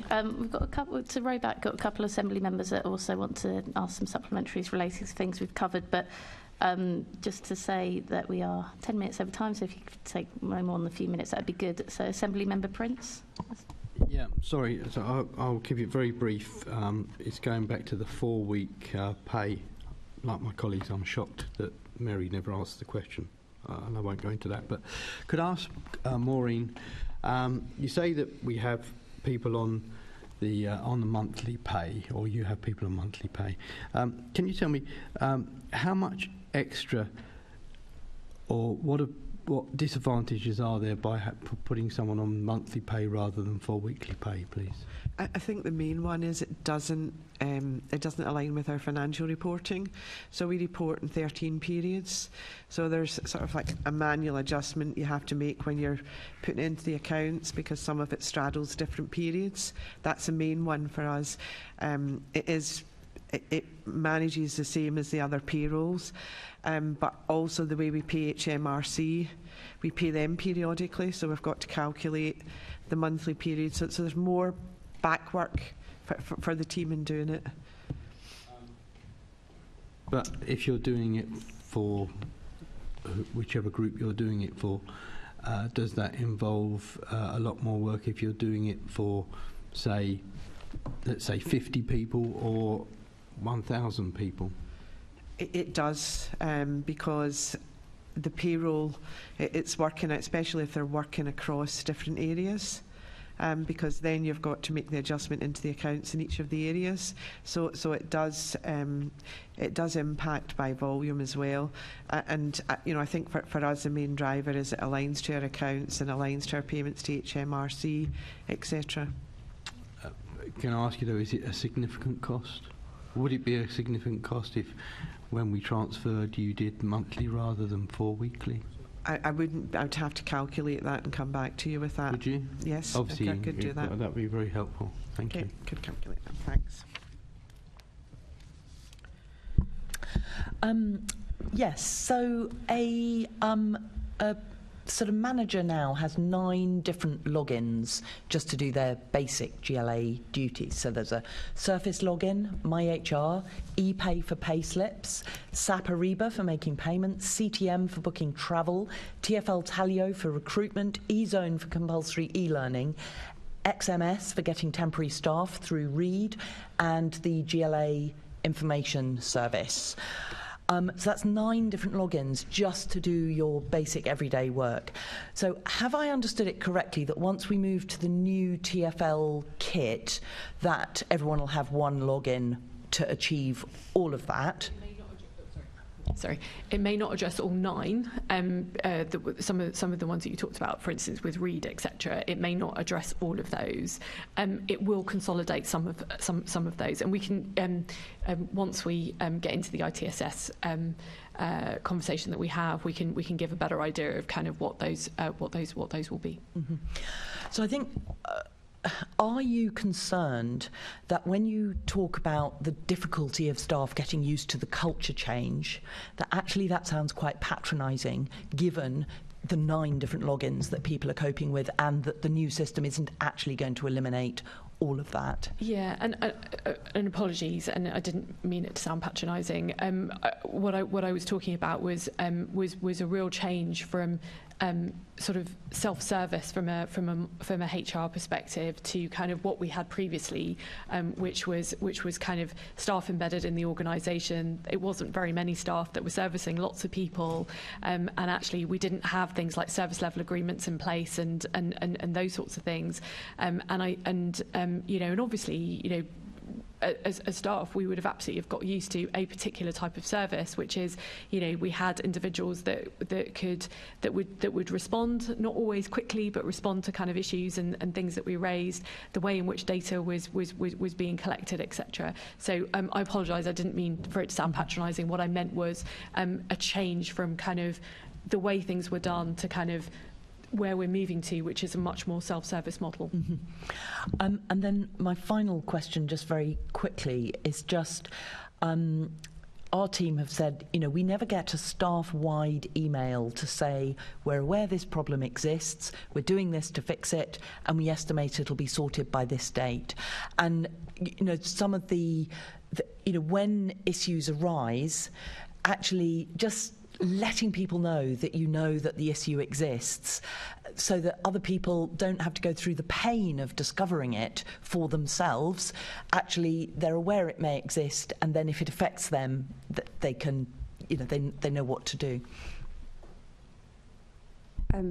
So I think that's very, very fair feedback. I think that we do, through our core brief, try and communicate where we know there are wide issues affecting a number of people. I think perhaps in the early days, when we were all kind of working really hard to feel our way through this process, we perhaps could have been more efficient at doing that. Mm-hmm. But I think it's a very valid point, and we will continue to think about how we do that through our kind of established comms channels. Thank you, Chair. Thank you. I think to conclude this panel, we're doing our next GLA investigation will be in consultations that the GLA runs. So this may feed in. Just to we'll be looking as well at that internal audit report as we reach our conclusions from this investigations. And if any members, I know I've certainly got more questions. If any other members have questions or information, especially where we're looking at confidential kind of cases that you want to feed in, let us know. But can I thank the panel, and we will adjourn until 11:45 for our second panel. Thank you.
Okay, we're back for our second instalment of shared services, talking about the IT shared service, and we still have from the panel, previous panel, Niran, Mary and Maureen. Thank you for staying on. And we're also joined now by Vicky Ridley-Pearson, the Assistant Director for Digital Transformation. So welcome, Vicky. I'm going to pass straight over to Assembly Member Cooper, who is going to kick us off with questions. I'm sure it's a pleasure you're all looking forward to. Actually, I'd just like to start with Mary, because I think you quoted from Zhu Enlai when he was in Paris in the 1970s and was asked about the outcome of the French Revolution from approximately 200 years before, and he said it's too early to tell. We're not going to have to wait 200 years, I hope, for the outcome of the transfer for HR to be possible to assess. No, definitely not. I was good. So worried that I inadvertently quoted. It's a great quote. He may, of course, have only been talking about the 1968 French activities, but he did say French Revolution, so it's always been taken to be a very lengthy period of assessment required to assess the impact of the French Revolution. And I'm really hoping that we're not going to have to wait 200 years for the impact of the improvements to HR to land. But moving on to the IT shared service transfer, I'm going to start with the obvious question, which I think Assembly Member Best, our Chair, started with at the beginning. Why was the move to an IT shared service agreed, and what were the key drivers? And is that something that you want to start with, Mary, or shall I come straight to Niran? I think straight to Niran. Yeah, no worries. So there were a number of drivers. So I will just go through them. So access to IT service support centre 24/7, 365 days a year, both via online chat or telephone for issues resolution. It's something we don't have right now, and actually that would be a huge benefit for us.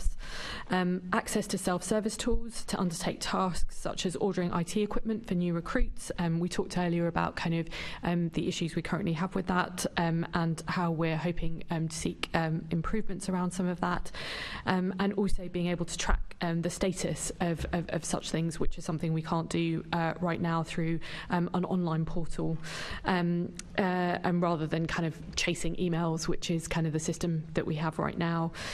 We talked about single sign-on. We can talk a little bit more about single sign-on as we go through. But we would hope to launch this in 2024, and that is once everybody has their One London devices.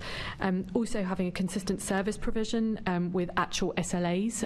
We talked earlier with HR shared services how we now have SLAs in place, and that is what we're hoping to have, that will lead to improved response times and issues with resolution timeframes. And then finally, which is really fundamental, which is a more secure and resilient network. We do a huge amount already within the organisation around cybersecurity and keeping our systems safe, but this is about keeping them even safer as we move to TFL and shared services. So, bearing in mind our prior discussion, including my comments and the comments of all the other Assembly members, has the original case for moving to the shared service been revisited in the light of the HR shared service challenges, I'm going to call them, and in particular, has the timetable been revisited? I'll bring Vicky in on timetable in just one moment, but just to say, and hopefully as we discuss this, we have learned a huge number of lessons from HR shared services, and I talked earlier about capability and just making sure that we have the right capability within the GLA to enable this to happen. Now, that's not to say that I'm not promising there won't be bumps in the road, but because with any big IT program or project that's ever happened, those things do happen. But we are hoping for a much smoother transition to IT shared services than we did have with HR shared services, and what we will continually keep under review are, as I've set out, the reasons why, and the reasons why we need to do this to ensure that those are being met, and being met both by us and by TfL. Sorry, Assembly Member Cooper, if I could just interrupt for 2 seconds, just to welcome the Ripple Primary pupils from Barking. Thank you to the Chamber. Welcome to the Chamber. Thank you for joining us. I'm afraid you have probably drawn the short straw in watching an investigation into an IT and HR transformation project, but please don't let this put you off politics. And with that, I will pass you back over to Assembly Member Cooper. Apologies. I think just before I continue asking questions of Vicky, I think we need to ask you, do any of you have a computer? Do you have your own computer? Do you have one at school? Yeah. Do you have to share it with anyone else, or is it your own computer?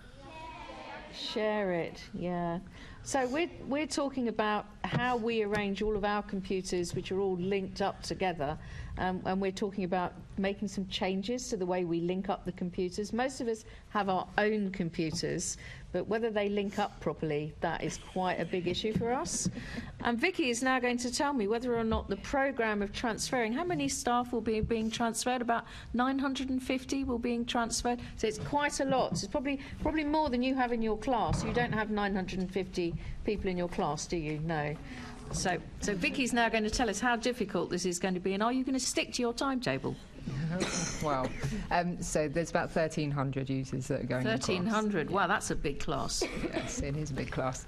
And the timelines have changed, as you would have known, and as Mary said earlier, the original plan for alignment across the programmes was in place across the wider portfolio. However, we've wanted to take a step back. We wanted to look and understand the lessons that we've learnt from the HR shared service transfer. There were also some technical issues in TfL which gave us the opportunity to do so, and we've put in a series of additional steps within the programme that weren't there originally, which has increased the timeline.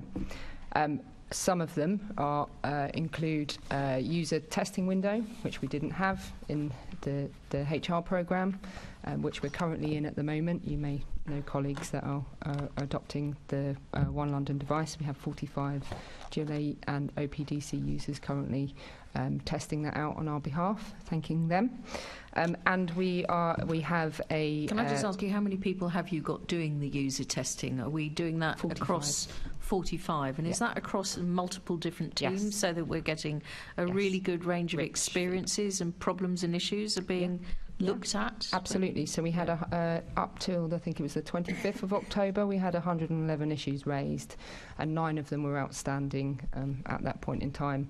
The average time for resolution is 1.5 working days for resolution of those issues, and all of those issues is really great learning. So when we do get into real rollout, hopefully they would have been ironed out and they won't present themselves at that point in time. So it's a really rich addition to the timetable that we've implemented to ensure that we can keep the user experience at the heart. Are you able to keep us updated on how many issues continue to arise? Because 111 sounds like quite a lot to me, but it's good to identify them now. And we're not talking about going live until about 6-8 months time, so perhaps if you could keep us updated, I'm sure the chair would be interested to maybe see sort of like a monthly rolling figure of new issues that have been identified. Absolutely. We've got lots of stats. We've been working with our colleagues in TfL. We have Power BI dashboards which identify all of the different user issues that we've encountered, how quickly we've been able to resolve them, what kind of category they are, so that we can focus the resources to do those fixes. So we have that data readily available that we can share. What we're looking to do, one of the other things that we have invested in is around our comms and engagement plan. And that, again, as was discussed earlier, is something that and the adoption process is really important that we invest in, and people feel that they understand what changes are happening to them, what care they've got access to, and ultimately if they do encounter any issues, which do happen, they know where to go to get them resolved quickly. So we've put a lot of investment into the comms and engagement plan with our internal comms colleagues, and we've got a full schedule planned out. But within that is when we get into the batch rollouts, because we're going to do everybody in chunks. It's not going to be a big bang thing like HR. It's going to take us a series of time. Is that perhaps a piece of learning from the HR transfer? Partially, but partially also to do with the type of issuing kit to 1,300 people on one day would be... That would be quite something. It would, yeah. So we, within that, we've got a series of kind of show and tells that we're going to be doing. We've got a series of comms that will go out to the leadership team to ensure that they have the right tools to be able to help their teams transition as well. It's not just all coming from the programme, it's coming from the leadership of the organisation. And we've also introducing what we're calling our hypercare team, which has a series of engineers, floor walkers available, the project manager and BAs if we need to do process reviews and fixes, but also content design to ensure that if we are encountering new ways of working that we perhaps hadn't picked up in the analysis, we will be able to pivot quickly and be able to update the communications and focus people on where to go to find out the answers to key questions. Yes, I was quite intrigued by the name. I wasn't sure whether we were going towards Star Trek with the hyperdrive or Hyperbowl, but anyway, Hypercare is your chosen name. I wonder if I could, thanks for that, Vicky. Can I come back to you, Niran? You talked about some of the issues that the new elements that are going to be incorporated into the new service.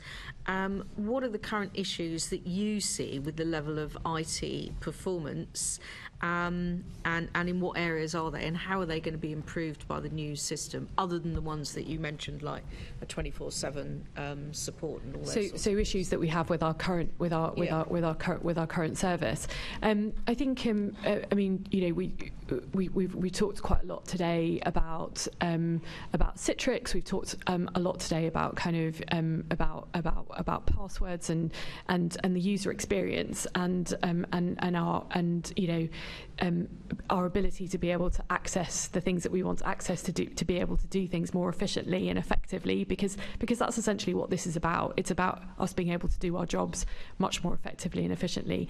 The one thing I would say is that the GLA has come quite a long way. I mean, if you, I wasn't here when this was rolled out, but certainly was here just before the pandemic. And when I arrived, I got a Service Pro, and then we went into lockdown. Now, what I didn't realise was that none of that existed until very recently, before the pandemic. So we have come quite a way.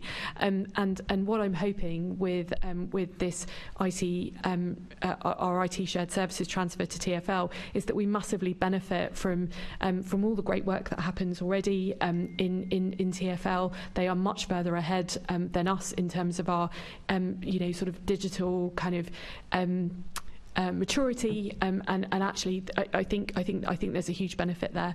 The other thing I would say is that I know, going back to the 24/7 point, we have TG who try and do a really good job with trying to resolve the number of issues that we have. But what we do know is that service could be so much better.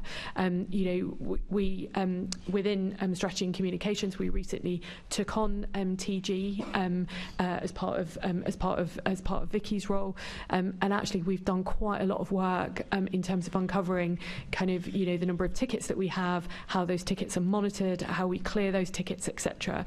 And I'm hoping that as we move to IT shared services, that that can be done much more efficiently than it is currently.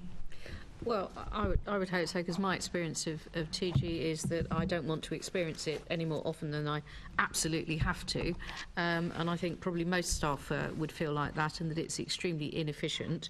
And for me, the comment that you made about the user experience, and I think that's the problem that many people at the GLA have, we were talking about it earlier on, that the user experience is just, pedestrian, dreadful. I mean, there's lots of different words I could apply. I'm going to try and and keep them ones that the Chair will allow me to use without censoring my Dominic Cummings-type language. But I just wondered if you could tell us a little more about, you know, because with the best will in the world, we are Assembly members, but how are you obtaining information on these current issues with the levels of IT performance from the range of staff? Which staff are you speaking to? Because I think it's really important here that the user experience of staff who use these things or try to use these things all the time, rather than our experience, is very much at front and centre here. Absolutely, and we really are trying to make a step change as an organisation. You know, the investment in the digital experience unit in the first instance to be user-centric and data-driven in our decision-making. To do that, you know, the technology group has, you know, been 20 years of living in a similar space. We've recently taken over, and as Niran says, we've been looking into where those pain points are. Equally, it's really important we do this. As we heard from HR, we understand what service we're handing over, so that from our processes, what are our current processes? How is our infrastructure built? When we're handing that over to TfL or we're moving over, how does that then impact the user experience so that we can ensure that we've got those gaps? So it's been really important exercise for us to dive into TG in the way that we have been. And as Niran says, you know, the team, you know, work exceptionally hard, and they're doing their very best. But we haven't invested in them over the years, and there is a lack of processes and systems. And as a result, it's produced these levels of risks and user experience that we've got. However, we are now looking into those, and we're not just letting it sit. We are, you know, chipping away at improving the processes and getting the backlogs down, and giving the opportunities for the staff as well to have a bit more of a diverse. Because, you know, when it get into a hamster wheel about it, when it gets to that point, how can we create the space to make things better, to improve the user experience? Because, like you say, it's still quite a long way before TG doesn't stands down and TfL fully take over. So we want to improve that. So we are looking at data. So we're looking at how we capture where the tickets are coming from. How quickly are we resolving them, and so on. And we were actually working with TfL to see whether, because on the digital estate side, so LGov and all of those things which are staying with us at the GLA and under the digital experience unit, we're actually onboarding onto their ticketing system so that we've got the management information across the whole piece to care about the user experience. They don't care whether TfL are managing it or we're managing it. They just want to know that it works and it serves them. So we were already doing that, and we're already working closely in partnership with TfL to ensure that the information and the fixes that we're doing now within TG are going to benefit the service as we fully transfer over. So do you have a set of key indicators of success for the IT transfer? This is leaving aside when it's all working afterwards, assuming it all is working successfully afterwards. Do you have a set of key indicators for the things that are going to be showing you that it's going well? That's what we're currently in design with TfL. So it's a working arrangement that we're currently going through the back and forth on, and then we'll have kind of service operational procedures, which will inform our kind of target operating model that we're working towards. Again, a lesson learned from HR that we really want to ensure that that's tight and we understand who's doing what on each side of the organisation. We've also got OPDC and MOPAC that we're including in that as well, so it's not as... So when this is designed, you'll be able to share that with us, and we'd be able to see what that is so that we can assess that ourselves. And there will be a series of SLAs, And so, leaving aside the Oversight Committee, who is going to be monitoring these key indicators? Oh gosh. So within the GLA, in terms of our governance, we have our improvement and change board. So we, myself and Vicky are absolutely answerable to the improvement and change board on the kind of the movement of this and making sure that we are delivering it on time, and also working and ensuring that we're working really closely with TfL, and as Vicky says, is putting that kind of user experience at the heart of it. So yes, so internally we have the ICB, which is is a CMT kind of led board, and that's who we'll continue to report into. I assume as well that eventually we will have to go to audit as well as many of these programmes and projects will need to.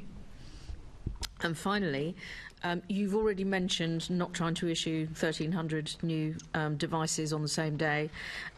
You've talked about introducing more user testing in early stages to identify problems and issues at this point before go live. Are there any other lessons that have been learnt from the HR transfer process, which I think we've all agreed today has not entirely covered itself in glory? Shall I start off there? Because I think there are a couple of others. I mean, we've touched on them this morning, but it's worth bringing them out as explicit lessons. So we, I think, underestimated how much, what type of a team we should have on our side to help manage through the change on the HR side. So on the TfL side, there was a very well-resourced project team doing an awful lot of very, very good work with whom we were working very, very closely. But we were too light on our side in terms of some people dedicated to making sure that the transition works for everybody here, and that issues in this building raised by people here are going to be different to issues on the TfL side as they get ready. So we are planning to put in fact we've already got the beginnings of a dedicated implementation team on the GLA side to help see this shared service piece through. And I think that is probably our biggest lesson. So it's the size of that team and the diverse nature of the individuals within that team that are going to support this change management process more effectively. Explicitly, the transfer to IT shared services, which obviously is, if we'd had one for HR, would have been a different team with different skills. Of course. But this, it's broadly about managing change better. So there's some common skills across that, but it's also about IT. So. And again, that when we come to Budget and Performance Committee, you'll see some money in for that team. I think the other thing that we've learned, and you've already heard Vicky talk about, so making sure that there are people in the organisation who are living and breathing some of this change before it happens to all of us. And this is this use of the people, the change champions, who are testing the kit already. We've invested much more in making sure that we've got the right people, right, as you say, Assemblymember Cooper, in teams right across the organisation, really involved with some of this testing right up front. So can I just ask you then, will you have a super user, if you like, who will be in each team in the building? Because in my experience of doing a bit of change management in the past, that has always been really helpful, because then there's somebody on hand for when other people are going through the change. Someone else is very well used to all the new systems and can act as a resource for that team, rather than necessarily either bringing problems or raising tickets with the equivalent of TG in the future. It can be solved locally. This is your hypercare team, isn't it? Yes, the hypercare team, which will be available, and again, one of the lessons learned was clear escalation routes. People didn't know where to go to get their answers, and so that's what we're being. And again, the investment in the comms and engagement plan, and the investment that we're giving to the senior leaders of the organisation to give them the toolkit to be able to help us manage this transition, is the key change in that space. The Change Champion Network, again, very grateful to them for them, putting their hands up and going for it. I'm an early adopter as well. I've got a One London device, and thankfully not encountering many issues. But the Change Champions, as we said, we've got them all across the organisation. We've got them in every directorate, and they will, by the time that their batch rolls through, will have lived and breathed it for a very long period of time, and will be a really good leaning on source. And we will continue to give those change champions updates, as well as the ADs and EDs, to ensure that they can be kind of buddy across it. But it's also not just about kind of vertically within the team, it's also horizontally. So for argument's sake, as I said, I'm an early adopter, so any of the other ADs across the organisation can come to me and ask me, you know, how I found it and so on. So we're really trying to encourage the network of communication. And we're really investing in the content, which I don't know whether you've had the opportunity to see what we've been doing in for HR, and updating the how do you do things on the intranet is a lot clearer than it was at post, you know, just as we transferred. So we're doing a lot of those lessons learned. So, and we've been testing that as part of user testing as well. What has been successful? We're asking them what has been useful for you to read, to learn ahead of. And actually, the engagement rate, which is how long people stay on the web pages for and so long, is over 80% for ITSS information, and the average on the site is around 63%. So we're really beginning to get really good insights and learning about what people do need to help them through the transition. And I'm afraid I'm one of the people who got transitioned onto the new system and didn't manage to access so I haven't seen a pay slip since we transferred onto the new system. So as far as I'm concerned, my HR is completely imaginary, because I now can't access it. I probably need to have a new password set for me. So, you know, I am one of your complete non-users of that system. However, I am hoping that from what you're saying about transfer to the new IT shared service, that this process of change is going to be more effective. But I'm going to leave my questions there, pass back to the Chair and to other Assembly members. Thank you. Thank you. Assembly Member Boff, sorry. Just coming on that, if you don't mind. So, Ms Ridley-Pearson, what is a One London device? So the One London device is what will be issued to you once you hand in your GLA device, and that will give you access to the One London network, which is built and hosted and managed by TfL on our behalf as part of the shared service. That is when you will no longer need to use Citrix to access My HR, so that will be the case once you've got your One London device.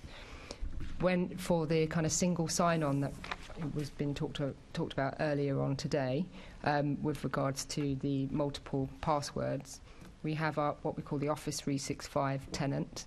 That will move to TfL post everybody getting their kit, so at the end of the hardware rollout. And at that point, that's when the single sign-on will kick in, and people won't have multiple passwords to access systems. So there's kind of two parts to you joining the One London network. So is the cornerstone of this the hardware or the Office 365 software? It's both, but we won't transition and fully until the Office 365 has moved over. So are we going to abandon the idea of device independence? In respect of being able to access systems through a range of devices? You still have your mobile, but the mobiles will be rolled out after the One London devices and after the the Office 365 migration piece. So you will still have your mobile phone to access. And actually, once you've got that, you'll be able to access Wi-Fi and any TfL space hotspot, so you'll be able to work on the tube. But those devices will be supplied by the GLA rather than being third-party devices. Is that correct? Yeah, they will be supplied by TfL. We will. TfL. Yeah. The GLA family. Yeah. How does this affect our choices for future hardware suppliers if we're going to tie ourselves into one supplier? I assume TfL will follow their procurement processes to... So we have procurement processes, and we're always shopping around for the best deals. So I would imagine if we were changing suppliers for any hardware, that it would be part of a discussion that the whole family would be involved in. But the supplier has to be ultimately Microsoft, isn't it? Yes. So we're shackled to Microsoft for a very long period of time and don't have the option of shopping around. I think there are different deals or different contracts that procurement people come up with, that Microsoft has a lot of different things on offer. Unfortunately, I'm not able to answer those questions, but I'll take them back and have them answered for you. I think it's a huge mistake. Yeah. I will take that back. Really huge mistake, and I understand why it is. I've been in the IT business for a few years, and there used to be a phrase that used to be used many, many years ago in IT, 30, 40 years ago, which was nobody ever lost their job by buying IBM, because it was the safe option. But the result was an awful lot of people lost their jobs as a result of buying IBM, because the world had moved on. And I do worry that we are tying ourselves into one supplier. At the moment, I can access through Citrix, which is poorly implemented, may I say, poorly implemented. I can access that from my phone, my Linux PC at home, from a random laptop, and it all is terribly secure. And now it just seems like we're stifling innovation for the future, but I would appreciate some feedback on that. Thank you very much. Thank you. Assembly Member Russell. Thank you. So we have a change champion in our team, and I think they're asking a lot of questions, and there's definitely a lot of dialogue going back and forwards. So that feels like a positive step. The thing, actually, one of the things I wanted to pick up on was that sort of relates really to what Andrew's just been raising, which is about going to this kind of closed system, because the way that we work as elected members, a lot of us are councillors as well as being assembly members. So I have my personal I've got a GLA phone, but I have a personal which has my GLA emails on it. But I have a personal phone which has my council emails, and it has a Teams app, and I can log in to Teams for City Hall and Teams for the council, so I can be contacted in both my roles on one piece of kit. And the other thing that happens as assembly members is that we get people, campaigners, members of the public, people trying to, I don't know, save a building or kind of get a new pedestrian crossing. They'll send information over in Google Docs, or they'll invite you to a Zoom meeting. And as I understand it, this closed system is not going to allow for Zoom and is not going to allow for anything other than Teams meetings, and I understand that we won't be able to put GLA Teams on a personal device. Now that is going to make it much, much harder. If you're out and about doing a visit, you don't necessarily want to be carrying everything, and sometimes you just go out just with one phone, and but you do need to be able to respond to queries from your City Hall RSO team about, you know, I don't know, writing MQs, or kind of, you know, there's a scope being signed off, and there's a particular query they want to check with you, which you can do. But I think that piece about how elected members work and the kind of stuff that comes into us and the invitations that we get for meetings, that needs to be factored in. And I'm concerned that this closed down system is going to actually hamper our ability to work with Londoners. So I don't know, yes, have I got the wrong end of the stick about the closed system? Or, yeah. So first of all, could I just address Assembly Member Boff? When you were talking about being tied into Microsoft, were you talking about software or hardware? I was talking about both. I've got less worry being tied into things like Office 365. Right, so my hardware, my TFL device is an HP laptop. I just wanted to tell you that. So right. Well, if you could send, because at the moment it seems to be Surface Pro or nothing. So I don't know, that's maybe something you want. So you can use it on another device, because I know I do. On the Teams, I do have it on my personal phone. Mm-hmm. I can access Teams on my personal mobile as well as my TFL mobile. So I don't know if that's something else that you want to clarify. It's funny because a lot of things people just accept that maybe is how it works, but I can't imagine it would work differently for you as it would for me. So I just wanted to clarify that. Yeah, I think likewise, I think there's just a second factor authentication. You know, when you have to sometimes you get a text message or phone call, depending on how you set it up for you personally. But it should work. It's Office 365, so it's a web-based system, so you should be able to access it. Yeah, if for those of us that are elected to have two different .gov addresses, you can't have the two-factor authentication for two different .gov addresses on one device, but you can have but you can access Teams as a, you know, and using it effectively like WhatsApp or something. But I mean, but if we need to have two .gov addresses on one phone in order to access Teams, that's going to be a problem. My workaround has been I put my council email on my personal phone, but I can access Teams for both email addresses. So that's something that I think many Assembly members may well have. Can I make a suggestion? So I think some of the things that you're worrying about, Assemblymember Russell, you don't need to worry about. Mm-hmm. Some of this, though, it's very timely. This is all the discussion that we are in at the moment, or Vicky and her team are in at the moment, with TFL colleagues about what actually happens at the moment and whether or not anything different will happen for us.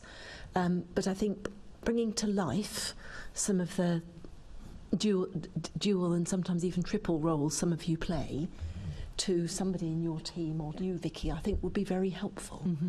And to do that sooner rather than later. You know, many of you sitting around the table are also councillors, so I think that would be good to do. Mm. And then on Zoom, I just didn't want any hairs running at all on this. So as we know, the Assembly uses Zoom to broadcast meetings because of the quality for media and all the rest of it, and that will remain unchanged. Mm-hmm. Almost no one else uses Zoom in the organisation. Obviously, colleagues in the Secretariat do, because the meetings go out on Zoom. But we will continue to be able, as we are now, to join Zoom meetings. Okay. If invited to them. Right. But we don't routinely use Zoom as at all here, because we're Teams based. Mm-hmm. Although we make exceptions for the Assembly broadcasts, and occasionally for the events team and their broadcasts. But that was all hard won a few years ago, and I just didn't want anyone to think any of that's being unpicked. Yep, okay. So what assessment has been made of the differences between GLA and TFL policies, and to what extent will GLA staff have to adopt TFL practices on transfer? So that kind of relates partly to what we've just been discussing. Again, it's one of the lessons learned. The kind of as-is, to-be processes, which we've done a lot of work in to review. There's obviously some that we've got some known knowns, some known unknowns, some unknown unknowns, but we are surfacing them, and that's again some of the useful learning that we're getting through the user window. The user testing window, but there will be changes to IT policies as a result, because we will be one of the principles of this move to the shared service is that we are adopting TFL's service. They're not taking on our service. We're adopting theirs.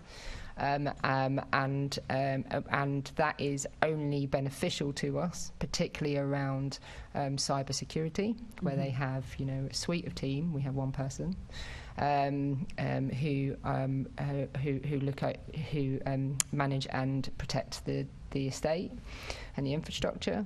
So there will be, as a result of that, most likely some changes to ways of working, and we are working with the people function and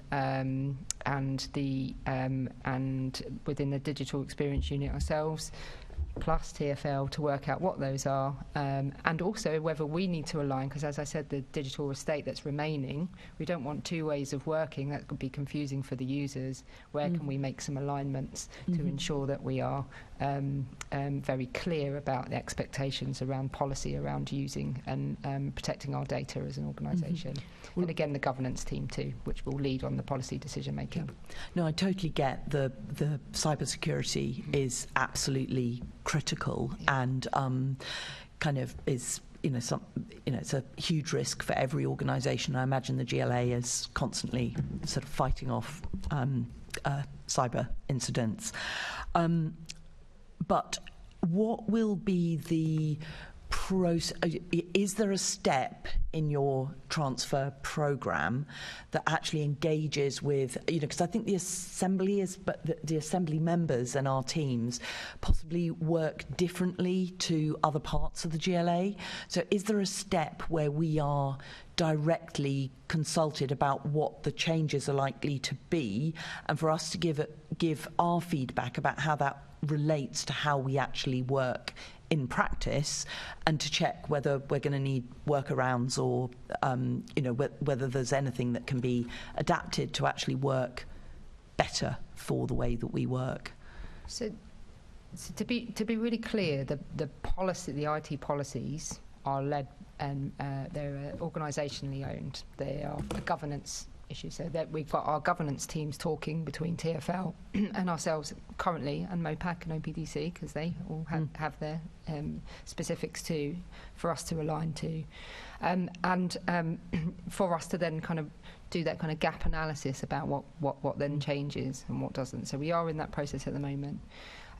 As part of the comms and engagement plan that we're putting together, I can ensure that we will take some, firstly, from the learning today, we're going to do some user profiling with you, so we can ensure that that's it, and then we can then map that against those policy pieces and then come back to you. There's no problem. We can implement that within the plan. We've got time. That's reassuring. So thank you for that. And are there any other kind of changes that you're going to be making around the sort of ongoing communication of what's happening with this? So again, we're really trying to shift away from this project's doing that, this project's doing this, because there's so much change going on. It's hard to keep up as when you just want to be able to do your job effectively. And we're really taking this more joined up kind of employee experience view of it, and looking at how the different projects and programs hang together, the sequencing of them, the dependencies. So for argument's sake, the HR experience is going to get better when you no longer need to use Citrix. Now, they're two different projects, but to the user, it's just them wanting to access HR. So we're really, again, as I said, investing in the kind of the change narrative and the sequencing of how and when we communicate the right things at the right time in the right way. And we will do that through various different ways. And I don't know if you've had the opportunity, as part of the hybrid working piece, we've introduced a new digital skills hub, which has got bite-sized learning on how to use the different technologies we have, and so we're going to just be expanding in that space to ensure that we are meeting the user needs. So I think that I don't know whether you want to come into. Yeah, so I spoke earlier about the improvement and change board, and that is about kind of bringing together all the changes that are happening, as Vicky has said, is just having a very clear narrative as to why that change is happening, why that change is important, and also making sure that the sequencing is as good as it can be. Now, it's not always going to be the case. We know we've got a really busy year ahead in terms of things that we've got to do. We also have a dependency on TfL in terms of kind of the rollout and when things happen. So some of it is within our gift and some of it isn't, but we have to work through that, and we have to work through the sequencing of that. What about the risks? I mean, the key risks that you've associated with this programme, and for any of those risks, what kind of mitigation have you got in place? Yeah, so I think we shared with you, didn't I think, did we in a paper? Yeah, I think we shared sort of 7 sort of key risks that we have identified. Hopefully you would have seen them. They will range from, we talked earlier about timing. Obviously this is a year where we have an election as well, and we have to think about what the impact of that will be on our rollout, and kind of our and how we move forward all the way through to as you had raised earlier, things around kind of particular apps and whether or not some of those apps can be used with the new devices. So with all of these risks, and I'm sure Vicky will say more, we're working really closely with TfL. We have a really good kind of governance and ways of working with them in terms of kind of trying to iron out as many of these risks as we possibly can.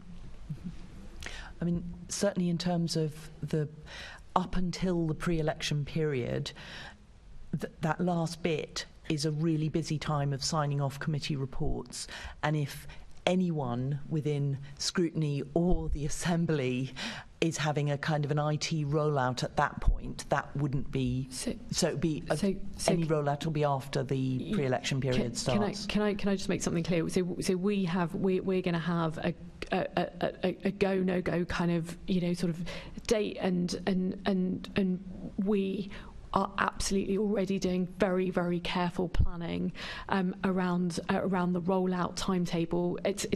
We haven't yet set it out to anybody because we want to ensure that no timeline shift before we do that, and in time we will communicate that. But it absolutely takes into consideration, and this is right across the organisation, where there are particular points within that rollout where we think it will have an impact. We're absolutely working on making sure that there is no impact. And actually, Helen and I are coming to one of our meetings with group leaders very shortly to talk about within that timetable what the options might be and what the sensible thing is to do, which I think we probably would all agree on what the sensible thing is. But we're going to have a conversation about that this month. Great. Thank you very much. Thank you, Chair. Thank you. Vicky, can I just pick up on one issue raised by Change Champions around access to public Wi-Fi?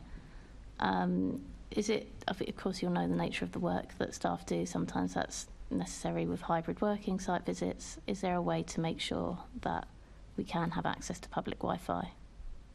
So we're working with TfL to resolve that. Well, actually, I think it's actually just a configuration issue. I don't think it's necessarily a block, but I don't know whether Maureen wants to come in. I can only speak for what I can do, and I can access public Wi-Fi if I'm in the airport, if I'm in the train station, I can access it on my device. So I don't know. It's a teething issue. Yeah. So unless you're on the Elizabeth line where it doesn't work at all to get TfL Wi-Fi. Just thought I'd throw that in. Thanks. I'll take that back. Okay, so when this is rolled out completely, everyone will have access to public Wi-Fi. Brilliant. And the other issue, or question I had, sorry, was whether you'd consider delaying, if necessary, given the lessons we've learned from the HR rollout. Well, we have. We have delayed to ensure that we get this right. When we originally, obviously, we had the technical issue at TfL, which gave us a bigger window to do some rethinking. But there was no user testing window. We implemented one. We then got there fortunately, because of the timing of where the delay was and HR being rolled out, we had an opportunity to look at that learning, and we extended the window to ensure that we had time to make fixes and retest, to ensure that we'd ironed out the problems, not just identified the problems. So absolutely, and that's the reason, as Niran said, that we haven't communicated when everybody's going to be getting their device yet, because we want to be certain that we have tested everything. 111 issues. I know Assembly Member Cooper, you think that's high. That's music to me. I want all of the issues now so that we can identify them and we can fix them, so that we don't go through that when we go into live. Okay. So yes. So you would consider delay again. Brilliant. Assembly Member Boff. Do you know, the last few questions have been pretty much answered. I just want to confirm one thing, that the go live date is the 17th of this month? Or the go, no go, not live, no live, sorry, go, no go. The decision as to whether or not we go.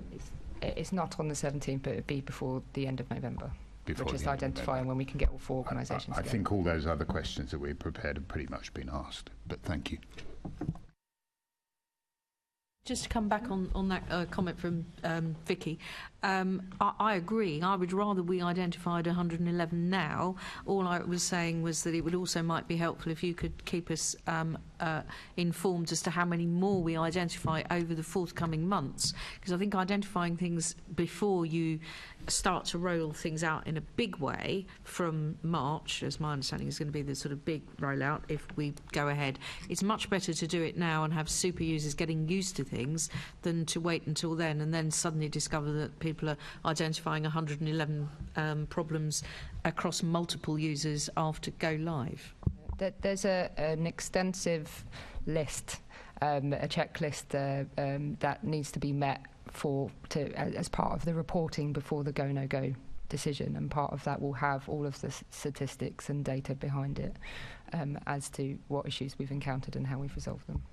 Could I make one other point, because I think so we want as many flushed out as possible, but I think this is a lesson for us.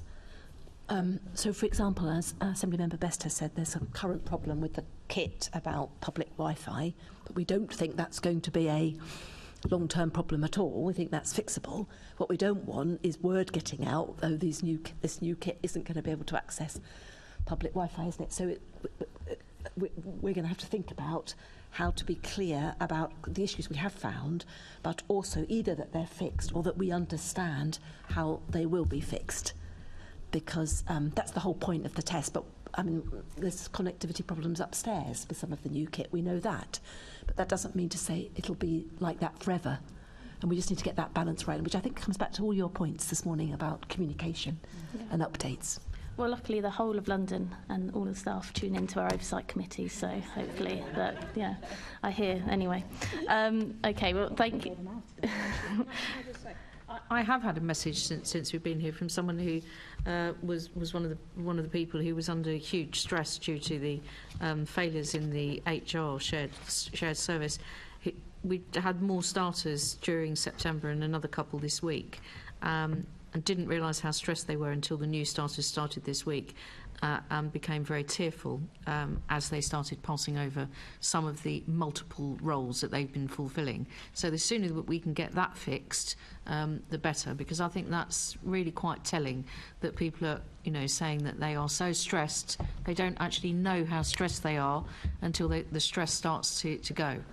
Thank you, Chair. Thank you. And hopefully that's something we can pick up through the surveys of leaving as well, which was something we mentioned earlier. That is the finale of our question and answer session today. So thank you to our first panel and our second panel, especially those that did the whole morning with us. We're very grateful for your time. You can now leave. I'd like to ask the committee to note the report as background, putting questions to invited guests, and note the subsequent discussion. And delegate authority to the chairman in consultation with the deputy chair and party group lead members to agree any output arising from the discussion. Agreed. Thank you.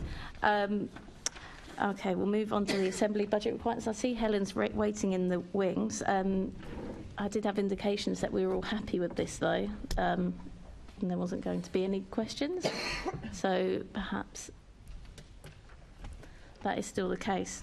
Is anybody looking to ask any questions on the Assembly budget requirements? Okay, so with that in mind, and maybe my apologies to Helen, I'm just going to move straight to ask the committee to note all the recommendations in the report. Agreed. Yeah. Could have given Yeah. Left again. Apologies to Helen, but she did get 2 minutes back from having to sit down at least. Okay, we'll move on to the Secretariat Quarterly Monitoring Report for November 22 to January 2023.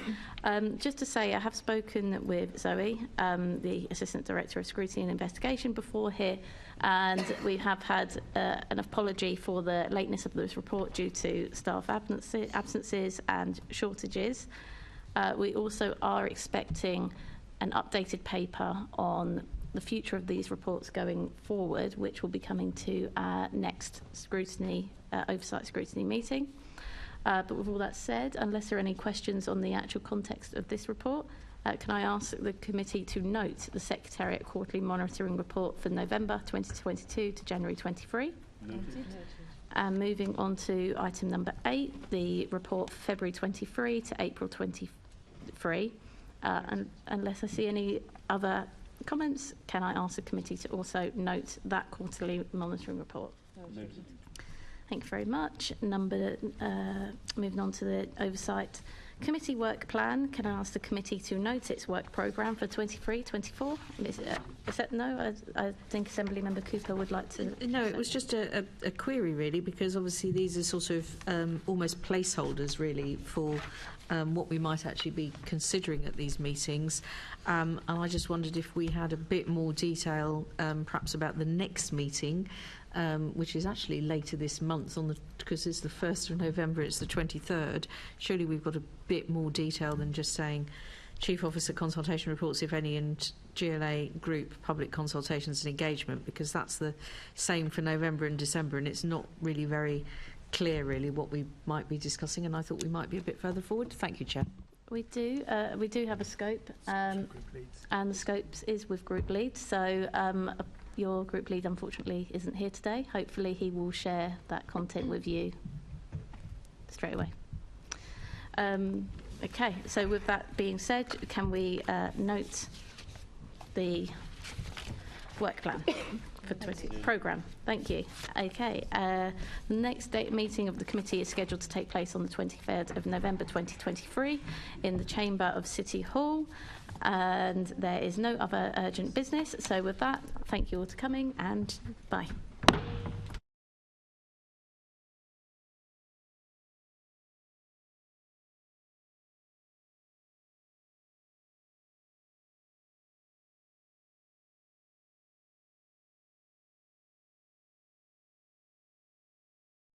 This is the broadcast from City Hall, the home of the Greater London Authority. Please stand by.